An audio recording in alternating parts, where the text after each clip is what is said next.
محلا تخوني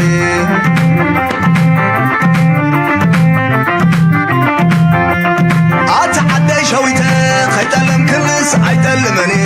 ولا محلا تخوني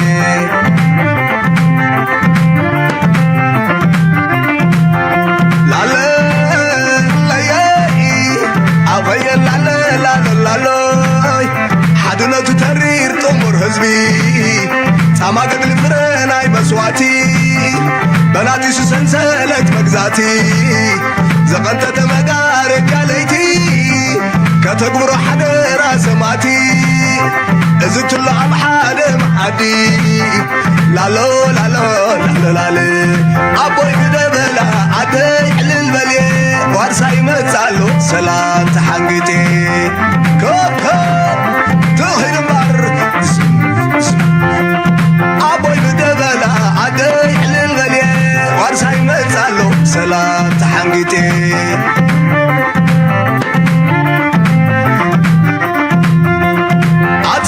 شويته خيط ألم كني عيتلمني ولا محلا تغني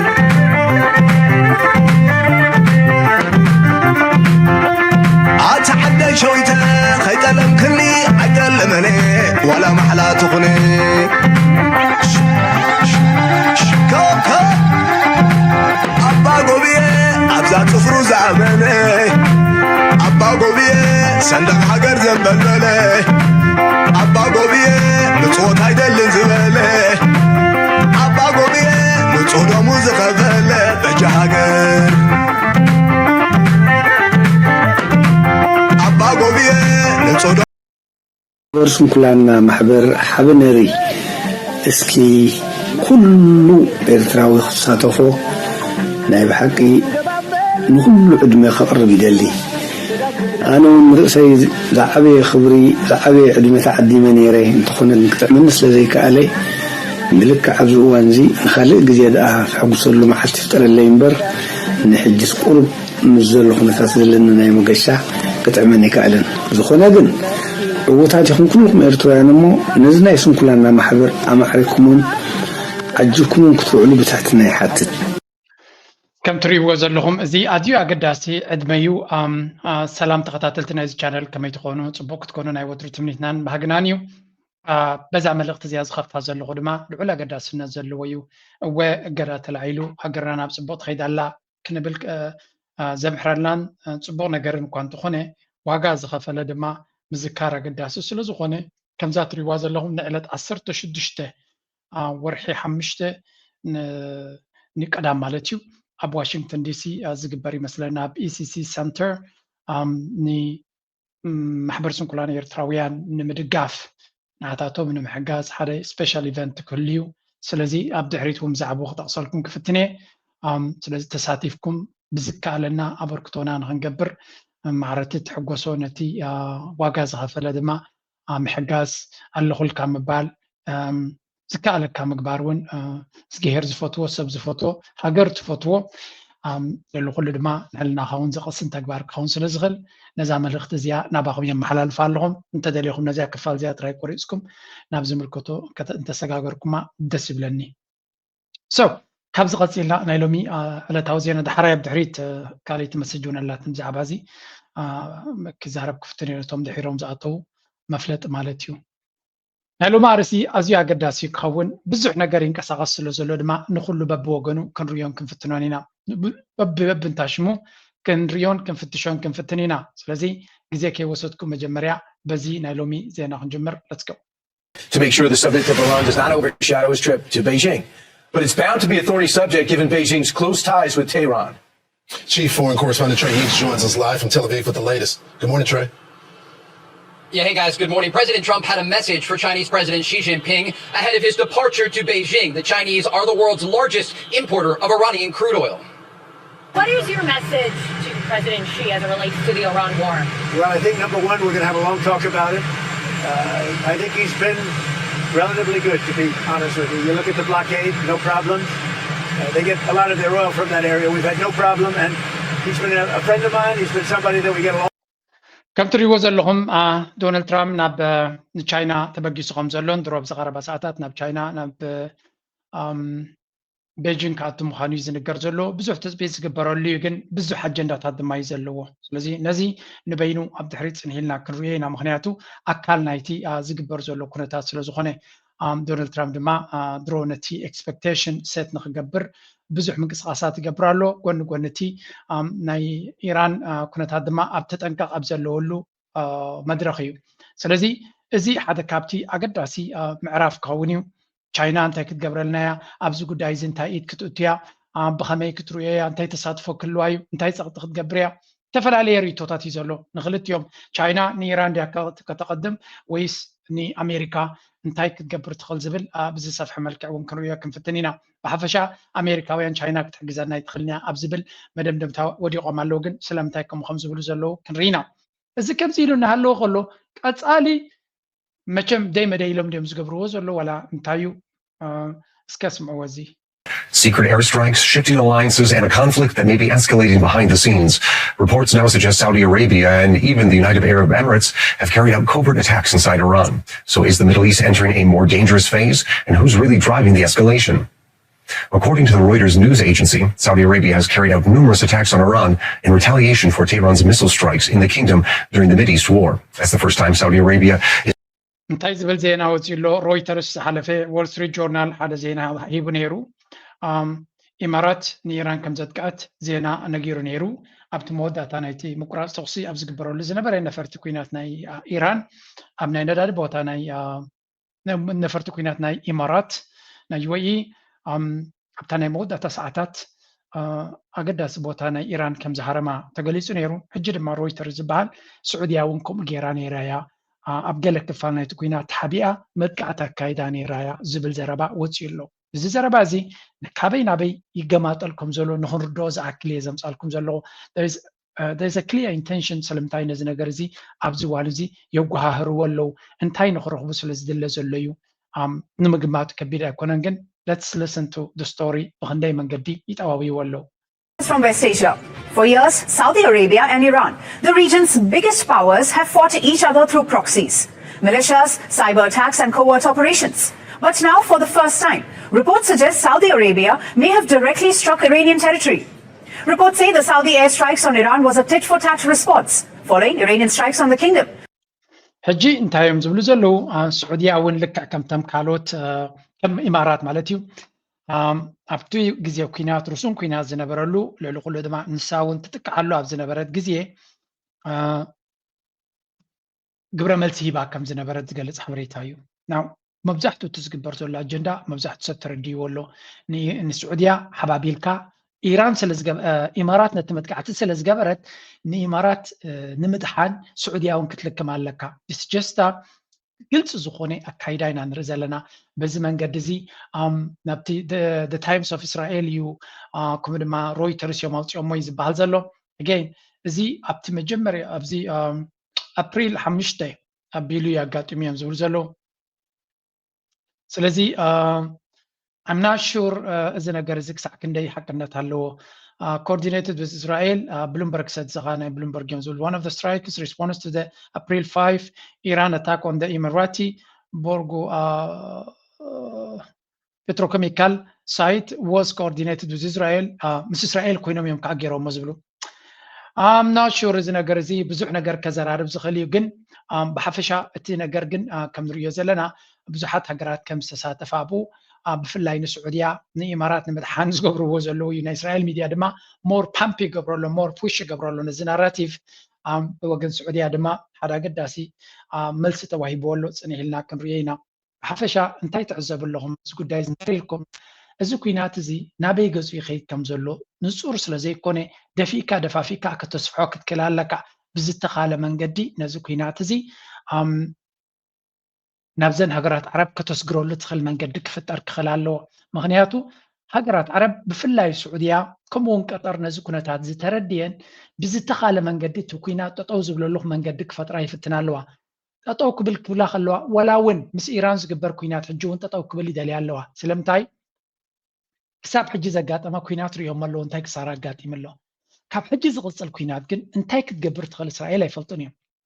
እቲ ዘገርም ናይ ስዑድያ ቦታታት እውን ብርግዝ ካበይ ከም ዝተሃርመን ንፁር ኣይኮነን قاليهم كاب إيراق استبقى متكعتي كم زنبريهم زنقرو أبز قربا معلتا دما إسرائيل حبو معسكرنا إسرائيل أب تمدر بدانا إيراق كم استرخ بين قرالو سنتين مالتيو إسرائيل بحبو سب زي فلطو معسكر أو وشت مريت إيراق كم زنبرا كابت بوتات دما نيران تتك نيران زولو اتي زي بلو وزر باقن كابت بوتاتي نسعوديا كم زد كعتا نخد قمت كبيرة يكونن I will get that video for you دحري رخيبيا أبزي نيرا أبزي قربا معلتات نيرا قزي حاتيرني أبقى قزي بوست قبلك محسيبا نيرا قن because بزوح نقرزك آير كنتات نيرس لزلنا أنا بينا رخيبة share نخي قبرا تتقيمي مثلا for whatever reason I didn't share it with you قن إذا زربازي أبقى لسميكم بتخونيهم نيروك أنيو نويح وانز قبر زربايو هندبت حجزة قات مونا يكون now انتاي كريكم دليل له I am Israeli territory, but dangerously close to the battlefield. The location was no accident. Iraq's western desert. It offered the perfect cover, remote terrain, limited surveillance, and close proximity to Iran and Jordan. The report. كم زاتري وازلهم Wall Street Journal بلعب مسحيت ياوتي ونيرو إسرائيل أبحبوا بوتا أب مدر بدانا العراق وتهدراو بيز ما نم زي فلطو أمريكا ترايت فلطو وتهدراو بيز نيروا كابز بوتا زدما نمنتاي نيران تحرم نيرا يمزبلو بزوح سب كقمتو زخلقن سعودية إيران كم زي هرمتا دقاقي ما إيران نقيراتهم نيرا نحنا هاي هرمناكم زهرومكم دليو إلاتهم نيرا سلازي التيمت قاعد تدما كاب إيراق كم زمت أول نت برايم مينستر نا إيراق نيراق ما تنقطع سيدهم نيروم السعودية حجقت تحقق خبي وتيلو خبي بقص كم زي لمرت متقعتي أبو خلي خاي خاطر توصف كابتي بيزنا نا إسرائيل يبقص نيرو كون ناخد قمت it doesn't require a genius كم زي فولي رئيسي بالحياة اللي كاني مهنياتو السعودية عبتو كينات نكت عبتو تقبراز نبرتها إيران تحرماي نبرتها السعودية عند عريلنا السعودية دما تهرم تنيرا السعودية أنا ما نقبر مسك تبتغل بيران يقولوا ما صدق سلازي حبيلهم حبابيلهم ولا ونز حجي تبحال تسأل زرعنايو أزي ناي إسرائيل ميديا كومو ناي إمارات بون بوش تقبروا وزلو زبحال زلو رويترز ونوتي وزلو سعودية نيران حريمانيرا ما تقعت جيرانيرا زبل زربا زدفو زلو ولا ونفتي ما تنتنيرا خوينا باي ذا واي زربا والنيريو نعوز مثل منستر بديات وزعينا السعودية استزارة The right to respond to Iranian strikes. I've not had a long enough diplomatic career to have experienced such a blatant attempt at blackmail as firing missiles while the diplomatic gathering is taking place. On the contrary, this pressure will backfire. Will backfire politically, will backfire, I believe, morally, and certainly, as we have stated quite clearly, we have reserved the right to take military actions if deemed necessary. حجي أبتي رسوم كينات زنبرلو GCC مرحتناتهم منستر بديات وصايناتهم كمون كانت حجرات عرب زعدمتهم بعدنا بعد تركز زعمسلو ناب رياض هتوس أخيبا نخجبر أبز كبول زنبرو إيران مدقعت جيرا تباهيلو أبت كبابي ون نايدرونات مدقعت كم استراية تذكر تزريبلو نيرو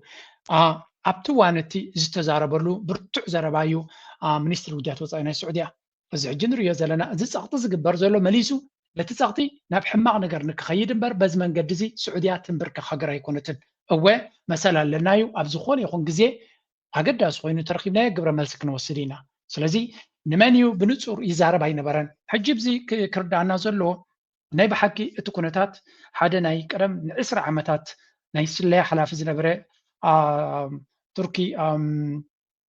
بن فيصل ديوم قلزو بلو هذا عبكي لا أقدر أسا أرتيكل صحيفو دارقا بزوحنا وصفات يرالا مستزارة تتحازو خلقا بمولو تكوينات زقبر زنبر إسرائيل السعودية أنصار إيران كتنكسا كل زكا عليها تقبر نيرا كتنكسو نخلوت يوم أبقى تاوكينات كتتوب إتاقند علامة ما زيانيرا سعودية دما أبيا بزعبازي أقدر أسي أناليسيس كبكم يا دحيرة مغنياتو أبزوان زي تزعبيا مزاربا رسوخين زلو نسوس لزخوني نعم كم تري وزلهم نسعوديا أبز قداي زي كشكلوا زي قبر نقر يلن كم وترو تي إسرائيل حيلي نتوم هجرات عرب أشكيلو نبكالو يكخيز زلو ساتم دما متوابيو مالو ኣብታዝ ከጻውዱሎም ዘሎ መጻወድያ ምእታው ኣብዮም ኣለዉ እታ መጻወድያ ምእታው ስለ ዛበዩ ድማ እቲ ጸቕጢ እናቐጸለ ይኸይድ ኣሎ ስለዚ ከም ንሪኦ ዘለና ኣሜሪካ ምስ ኢራን ትኸዶ ዘላ ከምኡውን እስራኤል ምስ ኢራን ትኸዶ ዘላ ናበይ ገጾም ክኸዱ ምዃኖም እዚ ድሕሪ ናይ ቻይና መገሻ ሽዑ ይክረአ ድሮ ኣብ ቻይና ከሎ እቲ ኩነታት ዶናልድ ትራምፕ ናብ ቻይና እናተበገሰ ከሎ ዝበሎ ዘረባ ስምዑ ድሮ ከይተበገሰ መዓት ነውፅእ ፈጢሩሉ ኣሎ Trump is in the air, headed to China for a huge summit with President Xi. Of course, one of the major topics will be the Iran war. Before Trump left, he was asked how the conflict is impacting the finances of everyday Americans. And before I show you anything else tonight, you need to see this. እዛ ዘረባ እዚኣ ንዶናልድ ትራምፕ ካለይቲ ነዚ ዝመፅእ ዘሎ ምርጫ ብርትዕቲ ፅፍዒት ክትኮነ ትኽእል እያ ኣገይ ነዚኣ ጥራይ ቆሪፆም ከጀንንዎ ምዃኖም ፍለጡ ከመጅንንዎ እዮም ስለምንታይ ቀቅድሚ እቲ መገሻ ሓንታ ገዳሲ ሕቶ ሓቲቶሞ ንሱ ከይተረድኦ ይመሊስዋ ዘሎ እንተዝርድኦ ነይሩ መቐየራ ነይሩ ስምዕዎ ድሮ እቶም ዴሞክራትስ ነዚኣ ቆሪፆም ናይ ካምፔይን ስሎጋን ጭርሖ ክገብርዋ እዮም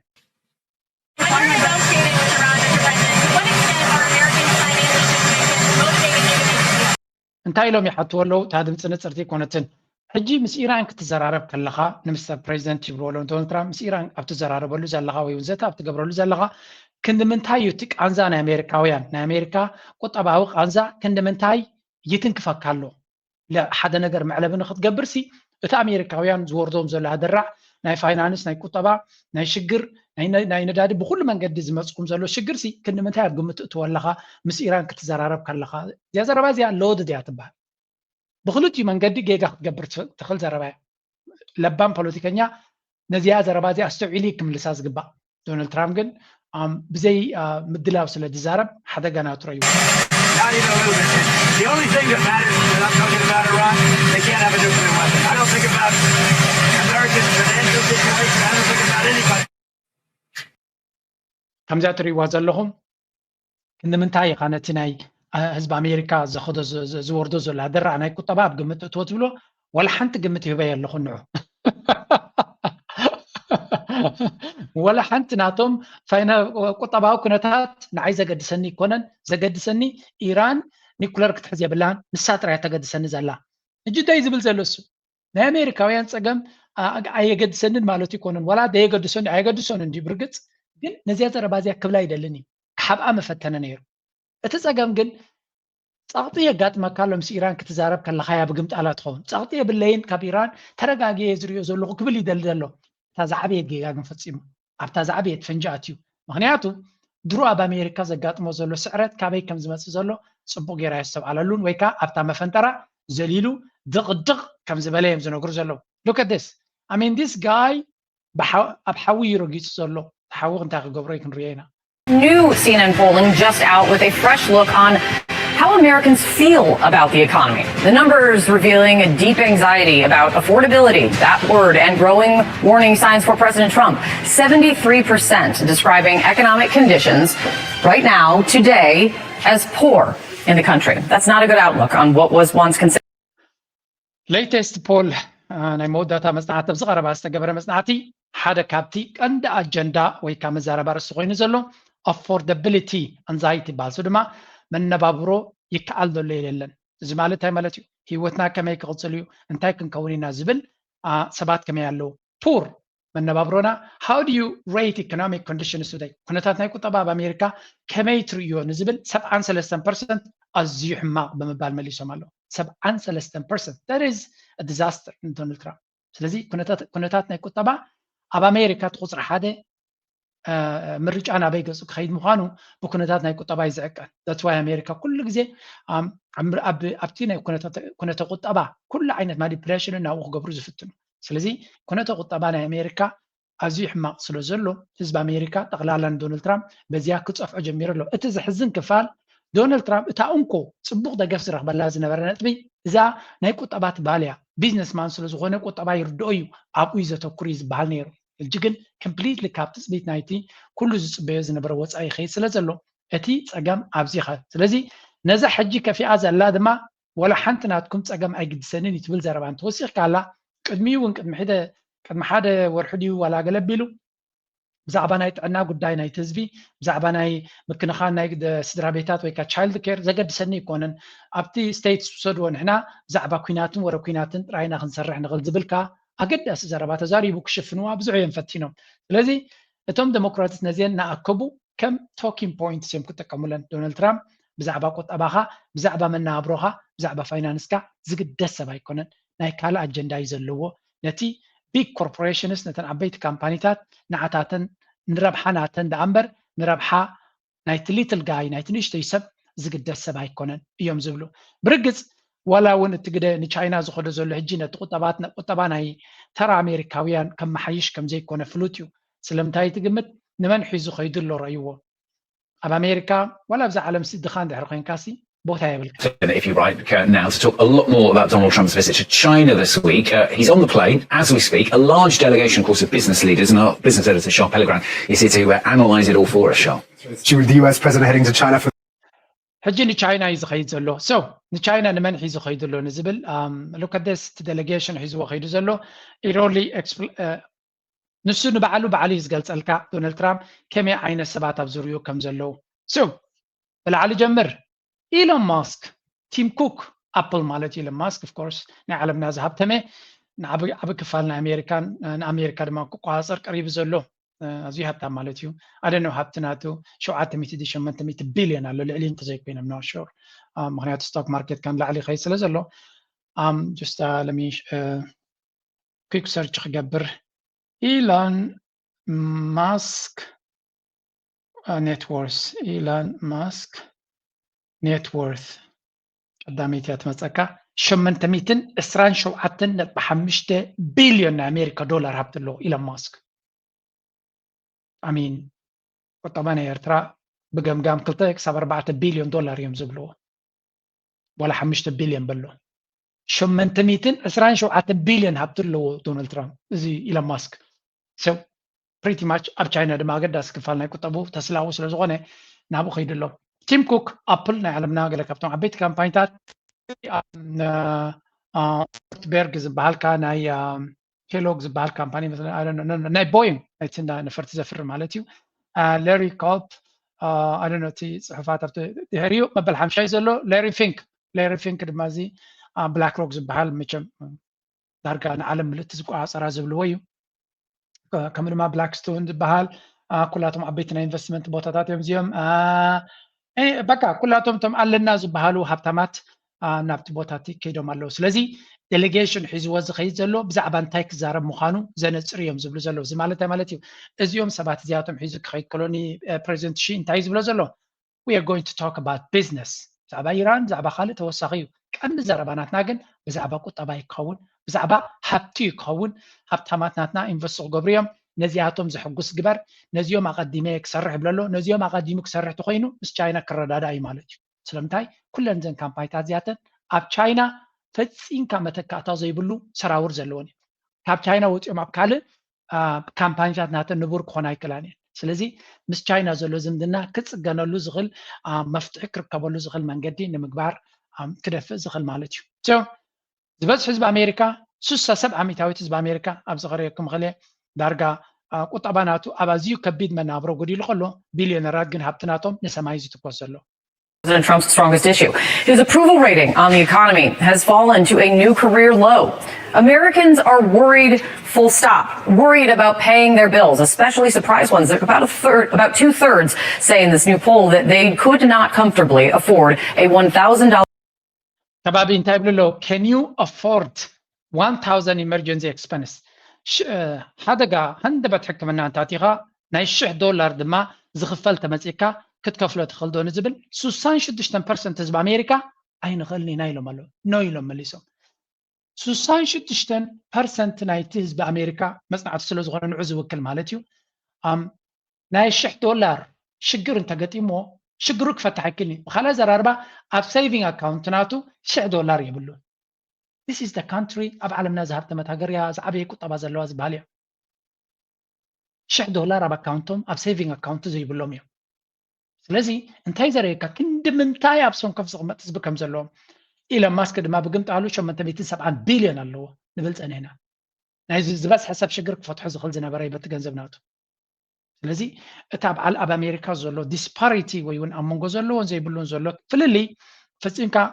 ብቃላት ክትገልጾን መዕለቢ ክትረክበሉ ትኽእል ነገር ኣይኮነን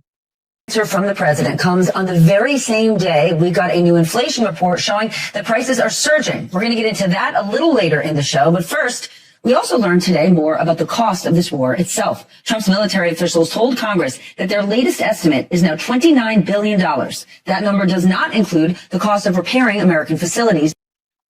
ሕጂ እንታይ እዮም ዝብሉ ዘለዉ ብሓፈሻ እቲ ኩነታት ናይ ቁጠባ ናይ ኣሜሪካ ኣዝዩ ዝሕዝን እናኸፍአ ኣብ ዝኸደሉ ዘሎ ኢና ንርኢ ዘለና ስለዚ ወታደራዊ ባጀት ናይቲ ፔንታጎን ዝበሃል ኣብ ዝቐረባ ዝገበሮ መፅናዕቲ ወይ እውን ዝሃቦ ሓበሬታ ክሳብ ሕጂ 29 ቢልዮን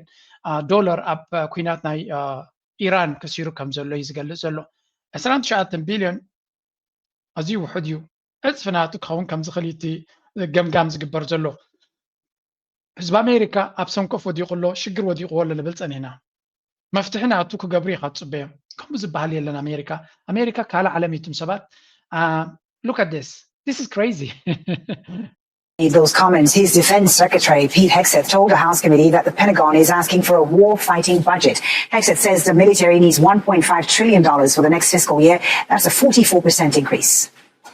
Every budgetary item we request serves to ensure that this department remains laser-focused on increasing lethality and survivability of our fighting force from the front lines to the factory floors. This is...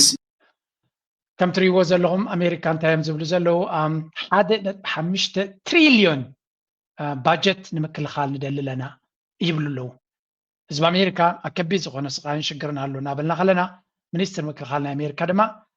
ውግን ወረ ውግን ክንቅፅል ስለ ዝኾና እግርግር ክንቅፅል ስለ ዝኾና ክንደይ የድልየና ኣሎ ይብል ኣሎ 1.5 ትሪልዮን ቅድሚ ዓመት ኣቢሉ 800 ቢልዮን ነይሩ ዶናልድ ትራምፕ ቅድሚ ምፅኡ 800 ቢልዮን ዶናልድ ትራምፕ መፅኡ ደፊኡ ናብ 1 ትሪልዮን ነደይቦ ሕጂ ድማ ኣብ 1.5 ትሪልዮን ስለዚ ኣሜሪካ ንዝቕፅል ዘሎ ኩነታት እንታይ ዝፅበየ ዘሎ እንድሕሪልካ ኩናት እያ ትሓስብ ዘላ ሰላም ኣይኮነን ትሓስብ ዘላ ኩናት እያ ትሓስብ ዘላ ናብ ኩናት እያ ትበገስ ዘላ እቲ ባጀት ድማ ኣብ ኣሜሪካ ዝቕመጥ ህዝቢ ፅቡቕ ነገር ከጋጥሞ ወይ እውን ፅቡቕ ነገር ክፈጥሩሉ መደብ ከም ዘይብሎም እንታይ ዳ ዝያዳ ናብ ኩናትን ወረ ኩናትን ክእትዎ ምዃኖም እቲ መደብ እዩ ዝነግረካ ስለዚ you just have to understand ክንምንታይ እቲ ኩነታት ተበላሽዩ ከም ዘሎ ኣሜሪካ ድማ መንገዲ ክቕይሩ መደብ ከም ዘይብሎም ኢና ንርኢ ዘለና is going to be ንብዙሕ ነገር ከም ድሌትካ ክትንትኖ እንዲኻ ትኽእል ግን ኣብ መወዳእታ ቀዳምነት ናይቲ መንግስቲ ወይ ናይ ዝኾነ ሰብ ቀዳምነት ናቱ ብኣፉ ዝብለካ ዘይኮነ ገንዘብ ኣበየ ጥፍኦ ክትርላካ እዮም ዝብሉኻ ባጀት ናትካ ኣበይ ተፍስሶ ክትርላካ ክንደይ ፐርሰንት ናይ ገንዘብካ ናይቲ ባጀት ናይቲ መንግስቲ ናብ ምክልኻል ወይ እውን ናብ ውግእ ይፈስስ ንሱ ነቲ ዘድልየካ መልሲ ነቲ ዘድልየካ ሕቶ መንግስቲ ቀዳምነት ናቱ ህዝቢ ድዩ ዋላ ውግእ እንድሕር ኢሎምካ ካብቲ ባጀት ናቱ ክትመሃሮ ትኽእል እዩ 1.5 ትሪልዮን ኣዝዩ ብዙሕ ገንዘብ እዩ ክንዱ ገንዘብ ኣብ ውግን ወረ ውግን እንድሕር ዘፈስስ ኣሎ ድማ ሰላም ከምፅኡ ወይ እውን ንሰላም ክፅዕሩ እዮም ኢልካ ክትዛረብ ቁርብ ክብድ ዝበለ እዩ ክንዲዚ ገንዘብ እናገበርካ ድማ ኣብ ባይታ ዓወት ተትረክብ ካብ እኮ ፅቡቕ እዩ ንዕወት የለናን ኢሎም ኮይም ዝማጎቱ ዘለዉ ንቻይና ክንልምን ኣለና ይብሉ ስለዚ everything they are doing for whatever reason is not working for them ዶናልድ ትራምፕ ኣብ ቅድሚት ኣምፂኻ ድማ ፅቡቕ ነገር ክመፀካ ምሕሳብ ተስፋ ምቑራፅ እዩ ናይ መወዳእታ ብዛዕባ ዶናልድ ትራምፕ ተስፋ ንክትቆርፁ ነዛ ቪድዮ እዚኣ ሂበኩም ክሓልፍ እየ ቢካዝ ዝኣክል ቃል የብለይን እንደ ግን በዚያ ገይረ ክሰግረ ክፍትን introduce Trump Mobile, making phones in America. It's about time we bring products back to our great country. We're going to be having call centers for Trump Mobile in St. Louis, so we're keeping our data onshore. We plan to build phones in America. All of our customer support is in America. A lot of people are getting ripped off, to say the least, because they don't pay attention to እዞም እንዳ ዶናልድ ትራምፕ ስድራ ደም ዘይብሎም ምዃኖም ብልሽውና ናቶም ድማ መግለፂ ዘይርከቦ ምዃኑ ንኽርዳእኩም ሓንቲ ቪድዮ ጥራይ ክውስኸልኩም እንታይ ይብላ ኣሎ እስከብዚ ክምረፁ ከለዉ ኣብቲ ግዜ ምርጫስ እንታይ ኢሎም ነይሮም እዘን ዘለዋ ቴሌፎናት ናይ ኣፕል ኣይፎን ይኹን ካልእ ኩሉ በቃ ናይ ካልኦት ስለ ዝኾነ ሲ ናይ ኣሜሪካ ኣብ ኣሜሪካ ዝፈሪ ቴሌፎናት ክንገብር ክንክን ኣለና ኢሎም እዞም ደቁ ዶናልድ ትራምፕ ማለት እዩ ነቦም ተጠቂሞም ስለዚ ኣቐዲምኩም ሓገዝ እንድሕር ጌርኩምላ ንሕና ኣብ ኣሜሪካ ዝፈርያ ቴሌፎናት ከነፍር ንኽእልና ስማርትፎንስ ክንገብር ንኽእል ኢና ኢሎሞም ሕራ ኢሎስ ብኣሜሪካ ድማ በቃ ኣቐዲምና ክንከፍለኩም ኢና ኢሉ ካብ ከባቢ 59,000 ሰብ ገለመለ $100 ተዋሂቦም ሚልዮናት ገንዘብ ወሲዶም ለንቀነ እንታይ ኢሎሞም أنس كموت بدونالد ترامب سي زمزا زلا 3 عامت زحرق عندي خد سمع جن بسحاق قد لك يزدلي scam business على نبلينا جن كم سمعي فلت their cell phone plans. So I think we can do a better. Hey, Trump supporter here. This goes out to Don Jr. and Eric. Where the f***'s my phones? I ordered 4 gold Trump phones in the summer. Now we can't get any updates on them. Well over 500,000 people each paid $100 deposit to get in on the plan. كم تري وزن لهم تقبلوا له an estimated 597 597 $100 أقدمون كفيلهم من تان إتا كامباني قلتيفا نخد بقس 59 مليون دولار تواهبوهم لنك أنا دما ولا حنسي تليفون كفري كم زي كعلون كم زي كلون هذا تصفى قروط زمثل دبابة سديدهم على لويز بهالزلو أبخا بريزنت تقوين نقرات كميلي دوق حلقة ودي. And promised Trump phone. Not a single confirmed customer though has gotten one. This is a report from the IBT. Meanwhile, the website for the so-called Trump Mobile, which isn't very mobile, includes a disclaimer. A pre-order doesn't guarantee a device will be produced or a pre-order does not guarantee that the device will be produced or made available for purchase. أقدمكم كفيلكم وزلهم هيبكم نازلهم جنزب سي 100 تليفون قريبنا كنبكم هنا مالتها يكونن لذي زيا كم قد ما كنا تنبيرهم أنا يقدر بحقي كسيس كاخد عوة لهم تخد مالتها يكونن كنا من تاي نزم عجاز بحال دونالد ترامب ما منش أو نهابتو كم زجبرون أب علم زيادة رأي كسمعهم من البعض قال يوم بزحكم على دونالد ترامب سلمتها ساعة كنزت تواردون السبزي أم من تاي كايو عيلك الجدايزل على الناس لكم حقهم كده فريق بانني قراك على لنا شلل كانوا بلايق بانا جن حر جزء دم أمتاي كبلي دال مسيلكم حر جزء تابع لي إيرتراز ورزنا بركس كتري خلها كتنس أزور لك. Is the most corrupt president in US history. That's the accusation leveled at the 47th president with as much vigor as it's been rejected by the White House. A stream of billion-dollar real estate deals, accusations of wars for oil, suspect ties with tech bros, interests in cryptocurrency and even nuclear fusion means Donald Trump's critics say he's trampling over the US Constitution. هجين تايم زبلزلو أب تاريخ كم دونالد ترامب بقعدي بلشونا خجبر زخالة مرحي أي تراين يوم زبلزلو. نعبنا نتاي بقول له مسيلكم أبي إرترا بريزنت سياس أنت واحد أبراهام بخرودو مسايسا وريدنا يري لكم يغنم حجي أبي إرترا خمزلون نورمال هي وات كمزلون يتسمعني أبقى العالم جن ود بريزنت ندعرقين كا أبوها بلشونا جنزب كباكا جزا خسر هل كانت تريد اللي نتاي جبر تكال تخفت مصر تكال مصريت كا نعبنا أبي إرترا إمبورت إكسبورت شجرات له حنتي برودكت لاين حنت مسمر لاين نبرت كاب تشاينا كمسيبل أبو خادمة أنت واحد الشلل بلاك تري جنزب تريها بكاسي نكتو تشلل بلاك وي ون تحق اشال قبرلك شعو تنقد علىها نورمال نقد تقبر علىها جن اشال سلازلك دما حبت تقبر سلازي بنقدن ببيزنسن حبتيمه تبل مالتي نابنت بعلت بيتون ملس زيناوي ازي حبتامه يمزوا كم ز عينت مسرح كم ز نبرز خصوا وحدات يكون ابيرترا نخمز نغرون ندوكو كغبر زي كاله مرحنت يزال سو بخاله زراربا كترو يقلغا أبزي نريو زلنا قاعد زخونة سبعي قالوا يخون دقوا يخونوا ولا قربت بمولا ولا توم أبت من قسم سوزرلو دقهم كلها توم يمزهبت مزرلو تكالاتي قبرو قلي قبرو أبزنا أبنت حنتي لا بنتاي توصلوا دونالد ترامب نتمكل خالنا توم بزع درونات كن قبرو لينا مكل خالنا أمريكا حدش درونات معبولات درونات كعد قالوا مستبهله دقوا دونالد ترامب كل يوم أب حنتنا يدرون تكال أتيوم تجرب بركجزيوم أتابر كتا كامباني دما شعور بينتاغون مزين تاغيروا أبا ينفسخ قبريلو أب حتصير جزي بركناتا نسمايتو توكس مالتي سلازي إزي اندحراس كايو يس بيزنس يوهانا ينفسخ قبر خليه قلق تبل تخليه خاقن نايا بوخا إنسايدر حبريتان تايكا قبر كم زي الفليتكا أغاديم كاتقبر مو تي بينتاغون ما مكل خال دما نابتنس خازل لخايا كامباني تاوت قصو يوفر مالتي بزمان قد دما دك خامس درابيتات كانت هبتم كم زي عينت ني نلبام عم متولي وقن بچم كم زعينت بالشونا Trump issued an executive order unleashing American drone dominance. It just so happened that the president's sons, Don Jr. and Eric, had begun working for, or were heavily invested in, 2 US drone manufacturers. It's been reported by Forbes that at least one of them ከምዛ ትሪዋ ዘለዎም ሓንሳብ ድሮን ሓንሳብ ገለ እናገበሩ ስድራ ቤቱ ብምሎም ነቲ ኩሉ ዝብሎ ዝነበረ ጠሊሞም ሃብቲ ንሃብቲ ኮይኖም ሕጂ ድማ ብቴሌፎናት ብቆብዕ ዘይገበርዎ የብሎምን they just using every opportunity ኣብቲ ዕዳጋ ዘሎ ቴሌፎን ክንገብር ኢና ኢሎም ገንዘብ ረኺቦም ቆብዕ ክንገብር ኢና ኢሎም everything is like በቃ ብልዓየ ኮይኑ ዘሎ ኣቦኻ ፕሬዚደንት እንተኮይኑ በቃ ፀሓዮም በሪቁሎም ከም ድሌቶም እዮም ዝኸዱ ዘሎ ይትበሃል ዘሎ ኣነ ብወገነይ ኣሜሪካ ዘለኹም ሕዘንብሉ ንዓይ እኳ ብቐጥታ ዝምልከተኒ ጉዳይ ኣይኮነን ግን it's good to report on እንተወሓደ ሪፖርት ንክንገብር ስለ ዘገድስ እዩ ናው ንመለስ ናብታ ርስትና ናብ ኢራንን ኣብቲ ኩነታት ዘለውን እንታይ ከጋጥም ይኽእል Are we going to get the Strait open? Because nothing matters more to our constituents than doing something about these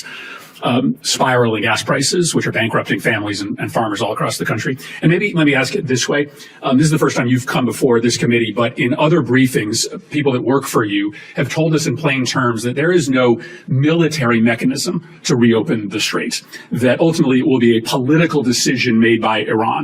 And I think you're confirming that here today by suggesting that it will be economic pressure that will create a political imperative inside Tehran. ብሕፅር ዝበለ እንታይ ዝብሎ ዘሎ ሰኔተር መርፊ ዝበሃል ክሪስ መርፊ ዲገለይ ዝበሃል ነቲ ሚኒስትር ምክልኻል ናይ ኣሜሪካ እዩ ቻሌንጅ ዝገብሮ ዘሎ ብሕፅር ዝበለሲ ወሽመጥ ሕርሙዝ ክትከፍቶ ይከኣልካን ከመይ ኢኻ ትብል ዘለኻ ማለት ሸንኮለል ተብለና ኣለኻ ግን ነቲ ወሽመጥ ሕርሙዝ ክትከፍትዎ ይከኣልኩም ብሓይሊ ስለዚ ወሽመጥ ሕርሙዝ ክትከፍቱ ዘይትኽእሉ እንድሕር ኮይንኩም ብመሰረቱ እቲ ኩናት ንምንታይ ጀሚርኩም እዩ ዘድሊ ምክንያት ኣይሃብኩምናን እንታይ መክሰብ ናይቲ ኩናት ሕጂ ድማ ሕሉፍ ሓሊፍኩም ከማን ነቲ ወሽመጥ ሕርሙዝ ንመብዛሕትኡ ሰብ ብገረሩ ሒዝዎ ዘሎ ሰብ ንቁጠባ ናይ ዓለም ዘበላሹ ዘሎ ክትከፍቱ ይከኣልኩምን እስከ እንታይ እዩ እቲ ኩናት እንታይ ፕላን ናትኩም ይብሎ I would say, Senator, there most certainly are military means by which we could open the Strait, both on targets on land and also with what we do with our naval capabilities, not to mention our naval blockade. Why haven't you done, if that's true, and that's not what has been testified to us in private briefings, why haven't you done that already? Ultimately, a preferred long-term approach would be a deal where they open it up, where they stop being pirates of international waters and allow countries from all nations to flow. ብሓፈሻ ቆርበቱ ክሳብ ዝቕለጥ እንዲኦም ዝጭፍጭፍዎ ዘለዉ ዓቕሚ የብልካን ዓቕሚ ኣብ ዘይብልኩም ኣትኹም ትገብርዎ ዘለኹም መፍትሒ ከተምፅኡ ትኽእሉን ኢኹም ኢንኮምፔተንስ ናትኩም ላዕሊ እዩ ዘሎ ይብልለው ሓንቲ ተስፋ ዘላቶም ቻይና ተትሕናና ዶ ትኸውን እያ ትብል እጅ Michael Allen, former National Security Council Senior Director with me now, and Michael, it's good to see you. Now, Managing Director at Beacon Global Strategies. Michael, simply put here, does America need China's help in the war with Iran? I think it would be helpful if they weighed in, but I don't think we can expect it at all, Bill. I think that they're more on the side of Iran, even if they have an economic stake in how this plays out. I think that global demand for their export-driven economy may eventually get them in a place where they would be constructive, maybe behind the scenes. So, ብሕፅር ዝበለ ኣሜሪካ ሓገዝ ናይ ቻይና ትደሊ ዶ ነዚ ኣትያቶ ዘላ መዋቅር ንክትወፅእ ኢልዎ ትደልያ ግን ቻይና ክሕግዙና ኣይደልዩን እዮም ኢሉ ማለት ቻይና ንክሕግዙና ረብሓ የብሎምን ስለዚ ረብሓ እንተዘይብሎም እንታይ ክገብሩ እዮም ዝሕግዙና እዩ ዝብል ዘሎ እዚ እውን ሓደ ነፍሱ ዝኻልእ ኣገዳሲ ምዕራፍ እዩ ቻይና ክሕግዙና ምኽኣሉ እንተዝደልዩ ግን ክሕግዙና ንዓና ዘዋፅኦም ኣይኮነን ረብሓ የብሎምን ስለዚ ክሕግዙና ኣይኮኑን እዮም ዝብሉ ዘሎ በዓልና ክንገብሮ ኢና ዝብል ኣርስቲ ተረሲዑ እዩ that is not going to happen ክንኽእሎ ኢና ዝብል ዘረባ እውን የለን ቻይና ክሕግዙና ኣይክእሉን እዮም ወላ ዝኽእሉ እንተኮይኖም እውን ክገብርዎ ድሌት የብሎምን ስለዚ ኣባናያ ትምርኮስ እዮም ዝብሉ ዘለዉ Am I wrong to assume that Trump is trying to walk away, but they're so demanding, more than they were a few weeks ago, that they're almost leaving no choice for Trump but to seek military action? And the reports since yesterday are indicating that Trump is considering it more seriously than ever. ዶናልድ ትራምፕ ክሓድም ይደልሎ ኢራን ግን ካብቲ ናይ ቀደም ብዝተረረ መንገዲ ከምዘይ ሓድም ይገብርዎ ኣለዉ መዋፅኦ ይኽእልዎ ኣለዉ ጠቕላላ ነቲ ፕሬዚደንትነት ናቱ ክዕንዎ ኢሎም ዝዓተቑ እምበር ፍጹም ዶናልድ ትራምፕ ወላ ክሓድም ተደለየ ንእሽተይ መተንፈሲ ይኽእልዎ ከም ዘለዎ ኢልና ክንድምድም ንኽእል ዶ ኢራን ደይመደ ኢሎም ንዶናልድ ትራምፕ ከምዘይ ወፅኡ ይገብርዎ ኣለዉ ክንብል ንኽእል ዶ ዝብል ሕቶይና ንሰምዕ ዘለና እስከ ንስማዕ የመልሲ I think you're basically right, Mario. What I would add a couple of my 2 cents to this, but I think your analysis is exact. They're not backing down. They're edging for more here. And I just say a couple of things. So one of the things that you're also seeing is Iran is deliberately going out of its way to humiliate President Trump and humiliate the United States. So this is, a few weeks ago, people kept saying, well, Iran's going to offer some sort of fig leaf that President Trump can declare victory and get out. This is the complete opposite of that. They are humiliating President Trump at every possible stage. You know how people are bringing gifts to the Oval Office and ዋው እንታይ ይብል ኣሎ ቅድሚ ዝተወሰነ መዓልታት ወይ እውን ሰሙናት ክንዛረቡ ከለና ንመብዙሕቲ ሰብ ዘይርድኦ ዝነበረ ኣብዚ እዋን እዚ ኢራን መዋፅኦ ይኽልክልዎ ኣለዉ ዶናልድ ትራምፕ ጥራይ ዘይኮነ ትኽክል እዩ ትብሎ ዘለኻ ካብኡ ዝሓለፈ እዩ እንታይ ዳ ደይመደ ኢሎም ንዶናልድ ትራምፕ ከዋርድዎ ዓጢቖም እዮም ዘለዉ ኢሉ ዴድላይን ይገብር ቆፀራ ይገብር ገለ ይገብር ሓሳብ ይሰድድ ሸምገልቲ ይገብር ገለ ይገብር ኣብ ኩሉ ኣብ ቅድሚ ዓለም ከም ዝዋረድ ይገብርዎ ኣለዉ ምውራድ ማለት እንታይ ማለት እዩ እዚ ግበር ኢልካ ንሓደ ተፈራርሆ ክድምሰካ ነዚ ተዘይገርካ ወይ ዝግበር ኢልካ ተብሎ ንስኸ ኣይገብርን ይብለካ እንታይ ትገብር ሽዑ ትገብሮ እንተለካ ክትገብር እዩ ዘለካ እንድሕር ፈራሪሕካ ነርካ ገለ ክትገብር ኣለካ ሓንቲ ዘይትገብር ተኮይንካ እንታይ ትኾን ሓሳብ ወሽላኽ ትበሃል ምክንያቱ ዓቕሚ እንተዘይብልካ ሕማቕ ነገር ንክትገብር ኣይትፈክር መጀመርያ ትመፅእ ተዘረባ ኣፍካ ሓዝ ዓቕምኻ ፈሊጥካ ዓቕሚ ኣፍካን ዓቕሚ ጉልበትካን ተዛረብ እንድሕር ካብቲ ጉልበትካ ዝዓቢ ዘረባ ካብቲ ቁጠባኻ ዝዓቢ ዘረባ ትዛረብ ተለኻ እምብን ድሕሪ ኢልካ ተፈራርሆ ዘለኻ ሰብ እንታይ ትገብሩ ተዋሪድካ ኢኻ ትተርፍ ኤግዛክትሊ ኢራን ድማ ከመይ እዮም ዝገብርዎ ዘለዉ ጌና ክቕፅልዎ ድማ እዮም ዶናልድ ትራምፕ ከምኡ ድማ ንኣሜሪካ ኣመና ከዋርድዋ ኣመና ከምቲ ኣብ ቅድሚ ዓለም ከምቲ ዋረድ ክገብርዎ እዮም ዝብሉ ዘለዉ እዚ ድማ ነፍሱ ዝኻለ ኣዝዩ ኣዝዩ ኣገዳሲ ኩነታት እዩ ዝግለፀልና ዘሎ ንሕና ድማ ነዚ ኩነታት እዚ ናባኻት ክንብሎ ኣለና ቻይና ብግድያ ነዚ ኩነታት እዚ ኢንጆይ ክትገብሮ እያ ምክንያቱ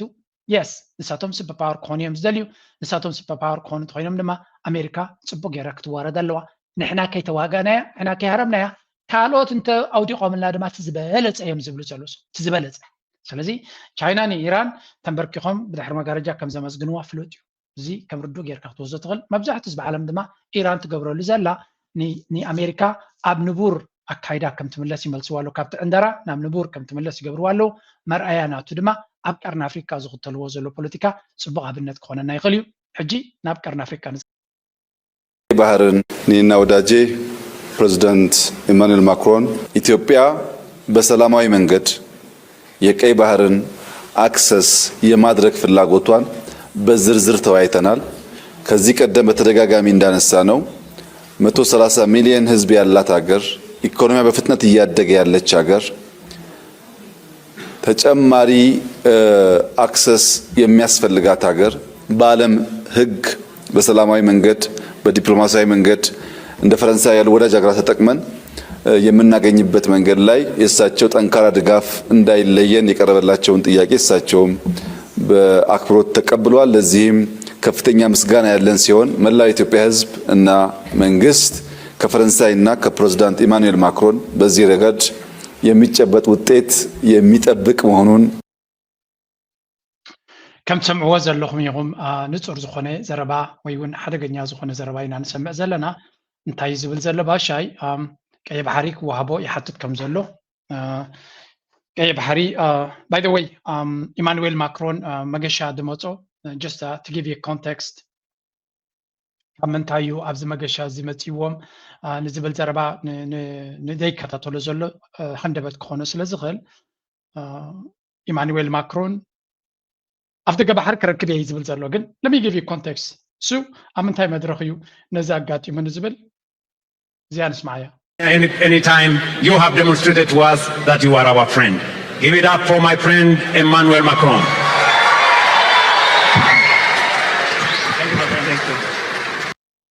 ከም ትሪእዎ ዘለኹም ኣብ ኣፍሪካ ፎርወርድ ድዩ ዋላ ገለ ዝብል ኣፍሪካ ፎርወርድ ዝብል ሓደ ሰሚት ኣብ ኬንያ ፈረንሳ ዝመወለቶ ዋዕላ ተኻይዱ ነይሩ ዊልያም ሩቶ ድማ ብዘይቃል ዓለም ንፈረንሳ ካብ ኣቢ መንዚዑ ከም ዝሰርቆ እዩ ዝንገር ዘሎ ኣብዚ ምክንያቱ ኢማኑኤል ማክሮን ዝያዳ ምስ ኣብይ ኣሕመድ ዝምድናን ቅርበትን ከም ዘለዎ ይመስል ነይሩ ብሓፈሻ ኣሜሪካ ካብ ኢትዮጵያ ናብ ኬንያ ኣዝሊቓ እያ እዚ ቀደም ቅድሚ ኣብይ ኣሕመድ ምምፅኡ ኣንከር ስቴት ናይ ቀርኒ ኣፍሪካ ኢትዮጵያ ነይራ ኣሜሪካ ሰንትራል ቦታ ናታ ኣብ ኢትዮጵያ ነይሩ እዚ ጉዳይ እዚ ናብ ኬንያ ከም ዝጋዓዘን ሕጂ ድማ ኣሜሪካ ኣብ ዘበነ ጆ ባይደን ንኬንያ ምስ ዊልያም ሩቶ ኮይኖም ናን ኔቶ መንበር ብዝብል ዝለዓለ ቅፅል ናይ ሽርክነት ናብ ምግባር ኩሉ እቲ ናይ ሴኪሪቲ ሓለ ስራሕ ናታ ናብ ኬንያ ገፃ ከም ዝዘየቶን ታ ቀንዲ ናይ ሴኪሪቲ ፓርትነር ናታ ወይ እውን አንከር ስቴት እንድሕራሉ ኮይኑ ኬንያ ከም ዝኾነ ኣረጋጊፆም ኣሎ ስለዚ እንተወሓደ ኤውሮጳዊ ሕብረት ወይ ከምኡውን ፈረንሳ ናብ አብይ አሕመድ ዝወርዱ ኾንዮም ዝብል ዘረባ ነይሩ እንተራናዮ ግን ነዚ እውን ዊልያም ሩቶ ነዚ እውን ከም ዝሰረቆ ኢና ንርኢ ዘለና ምክንያቱ ክልቲኦም ተዋሳእትዮም አብይ አሕመድ ይኹን ዊልያም ሩቶ ዊልያም ሩቶ ከም ተዋሳይ ኣብ ዝለዓለ ደረጃ ዝዋሳዩ ኤክሰለንት ኮሚኒኬተር እዩ ቋንቋ ክእለት ኣሎ ምልከት ኣሎ ትምህርቲ ኣሎ ብልሒ ኣሎ ፍልጠት ኣሎ ስለዚ ነዚ ተጠቂሙ ነቲ ዘሎ ነገራት ናብ ኬንያ ንምስሓቡ ብጣዕሚ እዩ ዝረብሓሉ ዘሎ በርጋብ ኣፍሪካ ወላ ንበዓል ካጋሜ ፖል ካጋሜ ናይ ሩዋንዳ ገለመለ ነቶም ቀደም ብዙሕ ናይ ኢንቨስትመንት ማግኔት ዝነበሩ ኣሊዎም እዩ ክትብል ትኽእል ኢኻ ነዞም ምዕራባውያን ሃገራት ኣምፂዎም እዩ ከይዱ ኸይዱ ኣብ ኬንያ ኢንቨስት ዘይገብር ኣካል የለን ኣብዚ እዋን እዚ ኣሜሪካ በሎ ቻይና በሎ ኢማራት በሎ ኤቭሪባዲ ገንዘብ ኣለነ ዝብል ኩሉ ናብ ወላ ኤውሮጳ ሕብረት እውን እንተኾነ ናብኡ እዩ ዘብል ዘሎ ናው ዶናልድ ትራምፕ ኢማኑኤል ማክሮን ናብ ኬንያ ዝኸይድ ዘሎ ካብ ምዕራብ ኣፍሪካ ካብ ቡርኪና ፋሶ ካብ ኒጀር ካብ ማሊ ተበንቂሩ ስለተሰጎገ ቦታ ይደሊ ስለ ዘሎ ኣብዚ ቦታ ዝመፅኡ ይዝምብሎ ዊልያም ሩቶ ድማ ንዓምስ ኣሜሪካ ተጎራቢትካ ክትከውን ትኽእል ኢኻ ይብለሎ ፅቡቅ ሕማቅ ንዊልያም ሩቶ ንህዝቢ ኬንያ ዝምልከት ኮይኑ እዚ ኢማኑኤል ማክሮን ኣብ ኬንያ ፅቡቅ ስለ ዝቐነየ ኣብዚ ጎረቤቱ ዘሎ ብልፅግና ብቕንዕ ሕርር ከይብል እሞ ተስፋ ንኸይቆርፅ ንግረ መንገዱ ኣላጊስዎ ንሪኦ ኣለና ማለት እዩ ካብ ኮንቴክስት ክንባኩም ካበይ ዝመፀት ምዃና ካብ ፈረንሳ ሓፊሉ ንኽበፅሖ ኢሉ ዝመፀ ከይመስለኩም ባሻይ ድማ እንዳ ብልፅግና ማለት እዩ ካልእ ኣጀንዳታት ነይርዎ ክዛረበሉ ዝግባእ ብዙሕ ነገራት ነይርዎ ናይ ሓበራዊ ሽርክነት ኢንቨስትመንት ግን እንታይ መሪፁ ነዛ ጉዳይ ናይ ቀይ ባሕሪ መሪፅዋ ስለምንታይ መሪፅዋ ኢማኑኤል ማክሮን ተደጋጋሚ ኢልዎ እዩ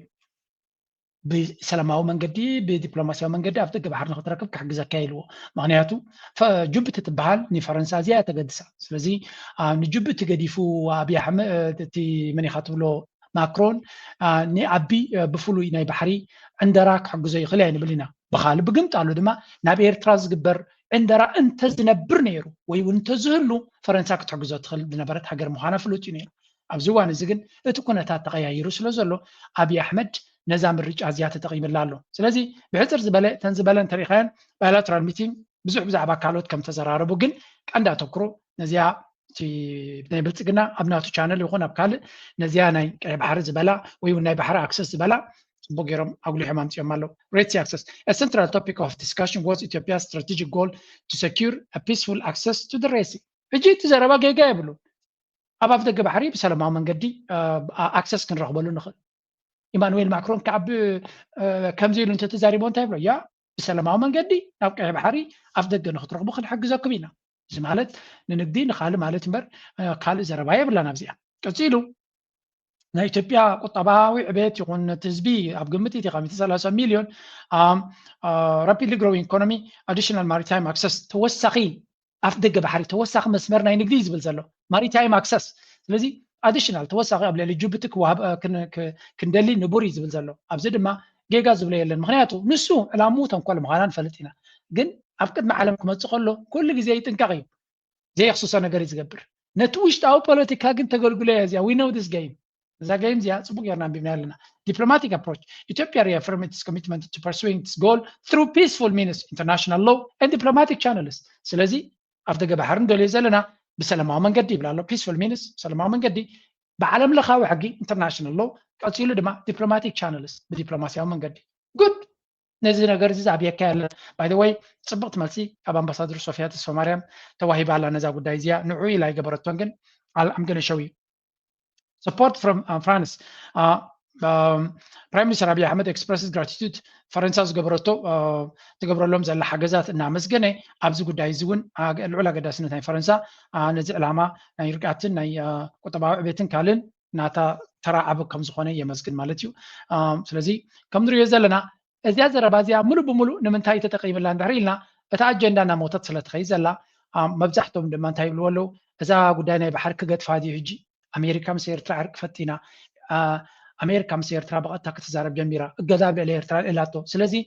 መይታ ማለት ድያ እዛ ጉዳይ እዚኣ ንሕና እንታይ እዚ ኩሉ ንዓመታት ዝተዛረበላ ኣብ ከላስ ክገድፋ ድዩ እዛ ኣጀንዳ ነው እንታይ ዝብሎም ዘሎ ኣይክገድፋን እየ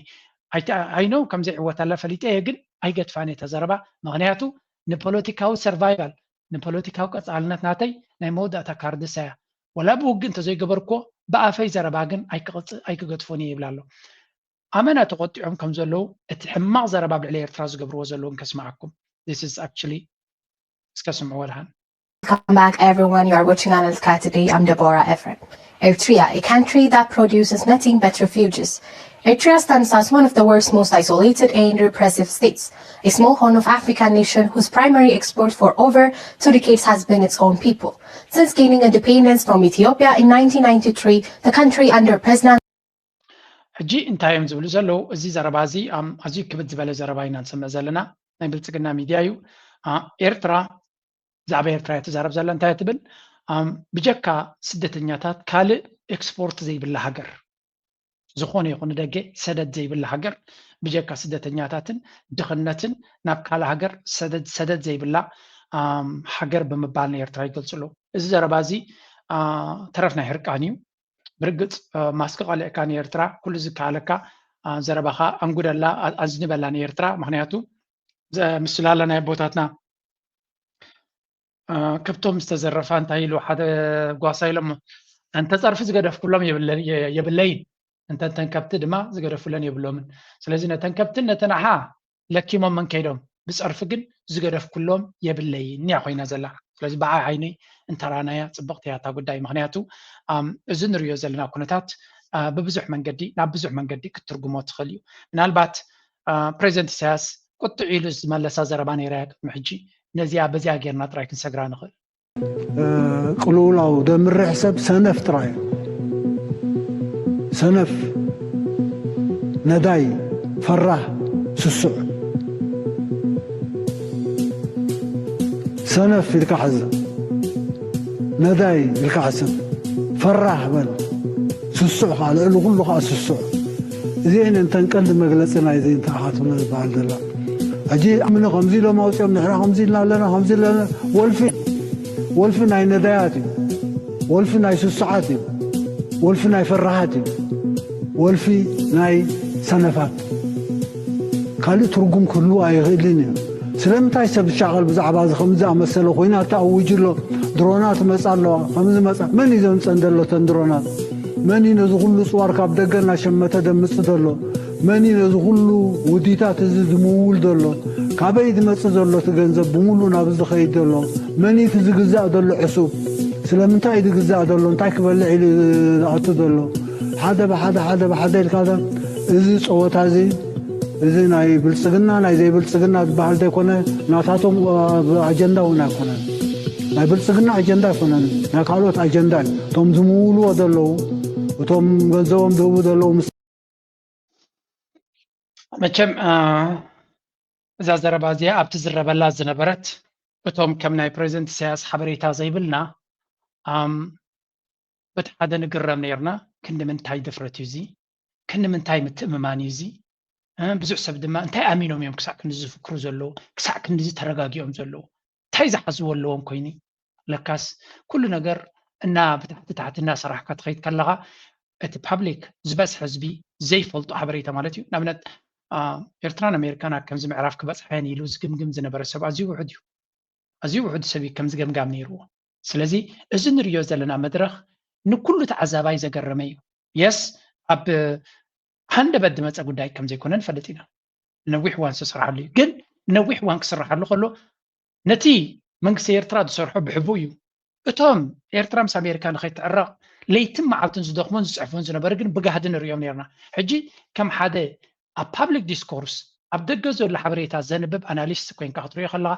ማንም ሰብ ማለት እዩ ናብ ኤርትራ ፅቡቕ ይመፅእ የለን ኢኻ ክትብል መደምደምታ ዝውሃበካ ስለምንታይ ኩሉ እቲ ሓበሬታ ብልጽግና ይድገፍ ከም ዘሎ ራሽያ ይድግፈሎ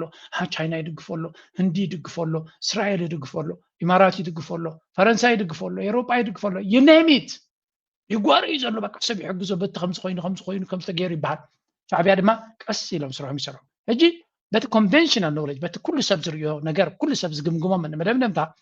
ኣብ መንግስቲ ኤርትራ ፃውቲ ከጋጥሞ ይኽእል ዝብል ለካሳቶም ቀስ ኢሎም በታት ምልክቶ መንገዲ ጽቡቕ ስራሕ ይሰርሑ ነይሮም ኣብ መወዳእታ ድማ ዕውታት ኮይኖም ወፂኦም ኣሚን ናይ መወዳእታ ናይ ፕሬዚደንት ኢሳያስ ዓወት ክኸውን ዝኽእል ዝብሎ ኣነ ነዚ እገዳ ናይ ኤርትራ ተማጊቱ ስዒሩ መኪቱ ኣብ ትሕቲ መርሕነቱ ነዚ ናይ ኣሜሪካ ገጅፍ ቅልፅም የእሚኑ ስዒሩ እውን ክንብላ ንኽእል ኢና ግን ሓንታ ስዒሩ ንግዚኡ ገዲፍና ኣለና የእሚኑ ተማጊቱ ከምዚ እለ ገይርዎ ኣሎ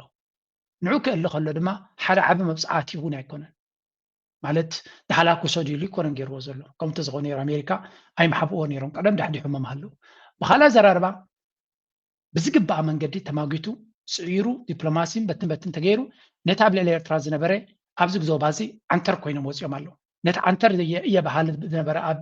ኢትዮጵያ ከምኡውን ካልእ ካብቲ ፀወታ ተመጃሊሑ ንታሕቲ ከም ዝወርድ እሞ ተራ ሰብ ከም ዝኸውን ገይሮም ኣለዉ ተራ ሃገር ከም ሃገር ካብ ክቕፅል ኣይቅፅልን ንዕኦም ዝምልከት ኮይኑ ኣሎ ስለዚ this is a very important ታሪኻዊ ፍጻሜ ኣሜሪካ ኣብ ልዕሊ ኤርትራ ተነቢሩ ዘሎ እገዳ ከም እተልዕሎ ኣብ ዝገለፀት ነዚያ ሓንቲ ዘረባ ፅንሕ ኢለ ከብለልኩም እየ ናብ ግብፂ ሽፍት ንግበር እቲ ጉዳይ ናይ ቀርኒ ኣፍሪቃ ስለንዛረብ ዘለና let's go to Egypt الى حل عند مفتي لندرس تدش كرتون نبر مثل ما بتعرف حضرتك عام 2020 يا بولتش هيا نايه هون تهزمكم برعايه الرئيس ترامب ترامب مارينت ولكن اليوم نحن نسعى لانه اليوم تخطت الامور يعني موضوع الدراسات اللي كنا اشتغلنا عليها بال 2020 هلا صار في سد قائم بحد ذاته فتخيل بالفوا بهايا من سننغاغر እዚ ትሪእዎ ዘለኹም መሳት ብሎሲዩ እቲ ናይ ሲኒየር ናይ ኣፍሪካ ኣድቫይዘር ናይ ኣፍሪካ ናይ ዶናልድ ትራምፕ መርሕነት ማለት እዩ ብዛዕባ ጉዳይ ናይ ኢትዮጵያ ምስ ኢትዮጵያ ዝገበረ ዝርርብ ምስ ናይ ግብፂ ሚድያ ይመስለኒ ኢንተርቪው ገብር ኣሎ ኣዝዩ ኣገዳሲ ዘረባ እዚ ጉዳይ ናይ ገርዲ ከም ተዘራረቡ ገሊፁ ነይሩ ሕጂ ነዚያ ኣብዚያ ጠጠው ኣበሉለይ ናብ ኤርትራን ኢትዮጵያን ክምለስ ኢና ምክንያቱ ለንቀነ እንታይ ጌርና ይብልሎ ኢትዮጵያ ነቲ ኩነታት ክንርዳኣና ስለ ዘለኹ let's continue here what's going on States on May 11, 2026 in Washington, D.C. marks a significant diplomatic shift. This development signals a softer and a more pragmatic U.S. stance on Ethiopia's long-standing quest for secure Red Sea access. U.S. officials have increasingly acknowledged Ethiopia's existential need for reliable maritime access. AFRICOM commanders previously stated that secure Red Sea access would enable Ethiopia to contribute more effectively to regional peacekeeping and counterterrorism. ውስብስብ በሆነው በመካከለኛው ምስራቅ አሜሪካ፣ ኢራን፣ አሜሪካ፣ እስራኤል፣ ቻይና በዚህ ባለው ወቅት ትናንት ኢትዮጵያ የዘመናት የሆነ ታሪኳን የሚቀይር ስራ ስምምነት ተፈርሟል። ሁለት ስምምነት ነው የተደረገው። አንድ ስምምነት ኢትዮጵያና አሜሪካ ከተለመደው የዲፕሎማሲያዊ ግንኙነት ባለፈ የልክ የሚኒስትሮች ምክር ቤት ተቋቁሞ እንደምንለው ዓመታዊ ሚኒስትሮች ምክር ቤት ስብሰባ እንደሚሆን ከም ትሪእዎም ዘለኹም ሃውታትያን ሃገር ስለ ዝኾኑ ኣብ ህውተታ ኣትዮም ስለ ዘለዉ ኢትዮጵያ ምስ ትንክራዊ ዝኾነ ስምምዕ ፈሪማ እዮም ክብሉና ጀሚሮም ዘለዉ I'm going to give you solid evidence ማለት ሓደ ርእሱ ዝዞሮ ናይ ብልጽግና ሰብ ስለ ተዛረበ ከምኡ ነገር ዝመስሎም ሰባት ክህሉ ይኽእሉ እዮም ናይ ብዙሓት ናይ ብልጽግና ምንጭታት ኣብ ዓወት ከም ዝተመዝገቡ እዮም ዝገብሩ ዘለዉ ንታሪኻዊ መረዳእታ ክኾነና ምስ ምንታይ ሓውስዎ መሲልኩም ውሳነ ናይ ብይን ውዕል እቲ ቤት ፍርዲ ነቲ ኮርት ኦፍ ኣርቢትሬሽን ዝበሃል ነቲ ናይ ዶብ ናይ ኤርትራ ኢትዮጵያ ውሳነ ምስ ሃበ እቲ ብይን ድማ ምግባይ ዘይበሃሎ እዩ ናይ መወዳእታ ውሳነ ምስ ሃበ ኤርትራ እቲ ንኩናት ዘበገሰ ባድመ ኣብ መሬትና ኮይኑ ኢላ ተሓጒሳ ወገን ኢትዮጵያ ድማ ኩሉ ዝደለናዮን ዘይደለናዮን ዓወታት ረኺብና ኢሎም ተሓጒሶም ልክ ሕጂ ድማ ከምኡ ኢና ንርኢ ዘለና ናይ ብሓቂ ኣብ ተዋስኦ ዝኾነ ሃገር ታሪክ ክደጋገም ኢና ንርኢ ዘለና ሕጂ እዛ ዘረባ እዚኣ ብክልተ መንገዲ ርኢና ኣለና እስከ ቢቢሲ ዝበልዎ ንስማዕ እቲ ለሰይ ቢቢሲ ነዚ ነገር እዚ ነዚ ኤርትራ ኢትዮጵያን ዝገብርዎ ዘለዉ ዝሃቦ ሪፖርት እስከ ንስማዕ لعلي إرترا تنبيرو زلو إجدا كم تلعلو أبز جلسة الأوان أمريكان إثيوبيان أبك أرنا أفريقيا ستان من رجعن مدنفع كل التأويس من معات كم زفر ما جلسان أب منجو إرتران إثيوبيان بسنكي إثيوبيا أب جداي وانا كيح بحري زل على توحته كل تين هجراتنا بداج ما يكونات كي أطوا أب زس قالوا زلوا أمريكان بس كل تين هجرات زلوا زمدنا تدلدل زلا إزي أمريكا ترؤوا زلا تقداس نتنركب مسكلتين هجراتن أب ميزان تزوبا انتهي تسلوه عوت قبل إجزابير نتنتان بوليتيكا كارنا أفريقيا أبو حاشم الزراري بولو تقدمي أمريكا بتيجي كوابتي هلاوية كتكبر سلة تدلي أبجبوتي وتهدروا هلاوة مس إيرتراز نبراقا مس الصحاب تقدران قلن النسون تلعيلو له سلازي بشنق إثيوبياون أبنقدنا بكالي السوافرة ركبات مدبر نعان أمريكا نتهلاوية حقازي يخون ولا جيزة تقدمي تي كلايكا بشنق إثيوبيا خمس زخر زغون عينت ناي أفتق بحري زتلب مو أبقون سزايتو نعون أبمعقات كحقازي خليني إثيوبيا نصر ملختي بمزداد وجن نايتي كباب زلوا حجرات كما جنب بحر زلوا كم إيرتران سوماليان كاروتن تناتن الأولى كل فرق كم زي بقولوا أمريكا تدفع له قداي كم زغنا ملختنا بإثيوبيا يسدد مالتيو بتي كال وجن كا ني إثيوبياون زربح ناي قطبا وإيكونوميين كال ركباتن كبر كم زكالن زري ملختي يسدد مالتي بتسالساي كبحاورو نايتي أبتي كباب زلوا إنجيجمنت بشان أمريكا نعو قرب كبزبل بايتا ويصفحي كبصحو زليوم زمص زلوا أبزوانزي ጉዳይ ዋንነት ቀይሕ ባሕሪ በተደጋጋሚ ካብ ቀዳማይ ሚኒስትር አብይ አሕመድ ጀሚሩ ብዝተፈላለዩ ሰብ መዝት ሃገር ዝተፈላለዩ ሕቶ ክልዓል ፀኒሑ እንድዩ እዚ ክልተ ኣብ ስምምዓት ነዚ ጉዳይ ብኸመይ ክፀልዎ ይኽእል ኣብዚ መርገፅ ናይ ኣሜሪካ ንጹር ኮይኑ ይፀኒሑ ጉዳይ ናይ ባሕሪ ወይ ከዓ ወደብ ምስቲ ናይቲ ከባቢ ወደባውያን ሃገራት ዝኾና ምስኣቶም ተሰማሚዕኩም ትሰርሕዎ ጉዳይ እዮም ክብሉ ፀኒሖም ክሳብ ሕጂ ስለዚ ኣብዚ ጉዳይ እዚ እቲ ኢትዮጵያ ትደልዮ ሉላው ዝኾነ ግዛት ኣብ ቀይሕ ባሕሪ ክህልዎ ዝበሃል ነገር ቅቡልነት የብሉን ብኣሜሪካ ይኹን ናይ ሕብረት ኣውሮፓን ካልኦቱን ወላተን ዓበይቲ ሃገራት ከም በዓል ሩስያን ቻይናን ብዓባይ ኸኣት ናይ ዩናይትድ ኔሽንስ ሴክሬታሪ ጀነራልን ነዚ ጉዳይ እዚ ከም ዘይቅበልዎ ኣነፂሮምሎም እዮም ንመንግስቲ ኢትዮጵያን ሓለፍቲ ኢትዮጵያን ስለዚ እቲ ፅልዋ ክህልዎ ዝኽእል እንታይ እዩ እቲ ኣማራፂ ናይ ንግዲ ይኹን ናይ ምስ ኤርትራ ይኹን ምስ ካልኦት ሃገራት ክላዘቡ ኣብ ዝደልዩሉ ግዜ ንዑታት ክሕግዙ ይኽእሉ እዮም ኣሜሪካውያን ንዑ ከሳሲዎ ንኣብነት ክልቲኻትኩም ኮፍ በልሞ በቲ ናይ ዓለም ሕጊ ዝውስኖ ብኡ መሰረት ሓደ ስምምዕ ብፅሑ ኢሎም ንክልቲኣቶም መበራታትዒ እንዳሃቡ ኮፍ ከብልዎም ይኽእሉ እዮም እዚ ዓይነት ፅልዋ ክህልዎ ይኽእል እዩ ኣብዚ እዋን እዚ ኣብ ኢራን ዘሎ ውግእን ምዕፃው መፃዊ ሆርሙዝን ንቀይሕ ባህሪ ከም ኣገዳሲ መተሓላለፊ ንግዳዊ መስመር ማእከላይ ባሕርን ከምኡ እውን እስያን ኣገዳስነቱ እናዓዘዘ ይከይድ ኣሎ ኣብዚ ጉዳይ ኣሜሪካ ንኢትዮጵያ ዘሳትፍ ተገዳስነት ክህልዋ ይኽእል ዶ ከምኡ እንተኮይኑ ተሳትፎ ኢትዮጵያ እንታይ ክኸውን ይኽእል ትብል ልክዕ ኢካ ሕጂ ዝድፍኣሉ ዘሎ ተበግሶ ናይ ኣሜሪካ ምስ ኢትዮጵያ ይኹን ምስ ኤርትራ ምስ ካልኦትን በቲ ኣብ ወሽመት ናይ ሆርሙዝ ረኺቡ ዘሎ ናይ ፐርሽን ገልፍ ኣብኡ ተረኺቡ ዘሎ ፀገም ምስ ኢራን ንዕኡ ከይምዕብል ሞ ከይስፍሕፋሕ ናብ ቀይሕ ባሕሪ ናብ باب المندب نخيبس فيه نزي حجي نموحس زديوم تناي كايح بحر وسناس نزلوا حاجات يعني تحرقات ما تزغل كاب يمنيو سلازي اب كدم يمن كسرع زغلا حيلتات ناي كايح بحري سعوديان جبسن ايرترانيان بعبي مالتيو كالوت منابات كبحر السودان كسات وزغلا حدا ناي ريجينال ناي ريدسي سيكيورتي زون كفتريكا اوريدي كومو تجمير لو بسعوديا زمرحتهم حلف غور محمد نعو اتناخيرهم نقول له اساتيفهم كالكا عظميهم او تاك حجزو يخليهم نا إثيوبيا ممسانا بكيح بحري بفلايكا بسطها شنخ تحنتي خبواتهم كتلبوا زغلو إثيوبيا بزي كوابزي كرولا كيتفتر مس إيرتراهم مس كالوت تبايسا كرولا نخيتفتر أبزي معقات ترحيب كابحاليف كاقن إثيوبيا زغون عينت نايتسطها ترى أبتي كيح بحري نخلوا التين هاقرات ناي كيح بحري كساب حجي زفكرا خوينان أي سمعانن بفلايكا قبسن إيرتران نا إثيوبيا ترى بكيح بحري بمولو ينسقوين تناي كوابي هاقرات نا إثيوبيا ترى بعين ترطرات راح زيكونا كم حدقين غيرو سلوزريو أمريكا نزلناي ورباويان هاقرات ከተገድደን ኣይትኽእልን እያ ኢትዮጵያዊ ተሳትፎ ንኽህልዎ በዚ ምክንያት ተሓንቲ በዚ ንሪኣ ዘለና ትዘረባ ፅቡቅ ዝኾነ ተንታኒ ኣቦ ሃሽም ኤርትራዊ እዩ ስለዚ ከም ንሪኦ ዘለና ብልፅግና ሰለብሬት ዝገብርዎ ዘለዉ ዝኾነ ነገር ንዓታቶም ዘዕውት ወይ እውን ዝሕጎስሉ ነገር ስለተፈጥረ ይኮነን ብሓፈሻ ኣብዚ እውን ምናልባት ሓንቲ ነራ ቴሌቭዚ ኢቲና ነበርና ኣብዚ ኮንፈረንስ ምናልባት እትሪእዎ ዘለኹም ምስቶም ኩላቶም ናይ ኣብ ጉዳይ ናይ ሶማሊላንድን ገለመለን ሎቢ ዝገብሩ ዘለዉ ምሳቶም ከም ዝተረኣየ ዝንገር ዘሎ ስለዚ እዚ ንባዕሉ ነፍሱ ዝኻለ ኣዛራበ ስእሊ ኮይኑ ነይሩ ግን ኣብዚ ማለት እዩ ናይ ሶማሊላንድ ናፅነት ዶ ኣፍልጦ ክትረክብ ኣለዋ ዝብል ሎቢይስ ዝርከብዎ ኮንፈረንስ ብዛዕባ ጉዳይ ኣጀንዳ ናይ ባሕሪ ዝምልከት ዘረባ ከም ዝተሳተፈን ምስኡ እውን ኣብቲ ጥቁመን ኣሎ ትሪእዎ ኣለኹም ኣቲ ርድዋን ሁሴን ኣሎ ስለዚ ሂዞ ኣብቲ ጉዳይቲ ገለ ካብቶም ናይ ብልጽግና መራሕቲ ሓደ ብእንግሊሽ ክዛረቡ ዝኽእሉ ካልኦት ድማ ቁሩብ ክተዓፃፀፉ ዝኽእሉ ፖለቲከኛታት ክትብሎም ትኽእል ክትብሎ ትኽእል ፖለቲከኛ እንተሎ ኣብቲ ላዕለዋይ ኤሸሎን ኣብቲ ላዕለዋይ ደረጃ ዘሎ ርድዋን እዩ ርድዋን ሁሴን እዩ ቁሩብ ናይ ምትዕፅፃፍ ነገር ዘርኢ ፖለቲከኛ ኢልኽባቲ ከም ድሌትካ ክትብሎ ትኽእል ኢኻ ግን ሂዝ ኣብ ቁሩብ ትለይ ሶፊስቲኬትድ ፖለቲከኛ ኣቢ ሶፊስቲኬትድ ኣይኮነን እቲ ሚኒስትር ጉዳያት ወፃኢ ናቱ ድማ ኣቢ ካባይ ዝሓምቕ ክደልለኒ ኢሉ እዩ ገይርዎ ስለዚ እሱ እውን ተልመደን ፖለቲከኛ ይመስል እቲ ርድዋን ግን ነዊሕ እውን ተመክሮ ስለ ዘለዎ ካብ ናቡ ማለት እዩ ዝኾነ ከም ትሪእዎ ዘለኹም እዚ እውን ኣዛራቢ ኮይኑ ዝነበረ እዩ ናው ኩሉ እዚ ኢትዮጵያ ትገብሮ ዘላ ብሕማቕ ዓይኒ ብጥንቃቐ ብስግኣት ዝጥምቶ ሓይሊ መን እዩ ኩሉ ግዜ ግብፂ እዩ ግብፂ ድማ ኣብ ዘበነ ዶናልድ ትራምፕ ኣጀንዳ ይክሓርም ኣለኒ ዕላማ ይክሓርም ኣለኒ ዝብል ነገር አንቂዱ ዝኸይድ ዘሎ እዩ ምስ መሳድ ብሎስ ፅቡቕ ርክብ ከም ዘለዎን ምስ ዶናልድ ትራምፕ ድማ ዶናልድ ትራምፕ ክሽምግለኩም እየ ጉዳይ ናይ ኒልናትኩም ድማ መፍትሒ ክገብረልየ ብጎረሮም ክትሕነቑ ትኽእሉን ኢኹም ዝመስል ዘረባ ተዛሪቡ ነይሩ ክትምሕጂ ስለዚ ኣብዚኣ መሳድ ብሎስ ዝብሎ ዘሎ እዝኑ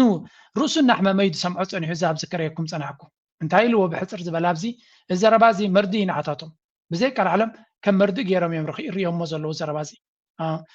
ወላ እትገፁ ክትሪእዎ ከለዎም እቲ ኢትዮጵያዊ ማለት እዩ ኤክስፕሎት ክገብር ዝደለየ ዝመስል ምክንያቱ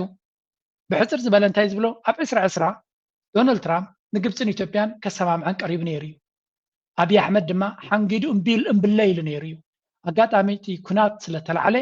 ዶናልድ ትራምፕ ድማ ነታ ጉዳይ ከይወዳኣ ካብ ስልጣኑ ስለተገለፈ ኣብ ዳግማይ ምርጫ ድማ ስለተሳዕረ እታ ፕላን መይታቦ ገይራ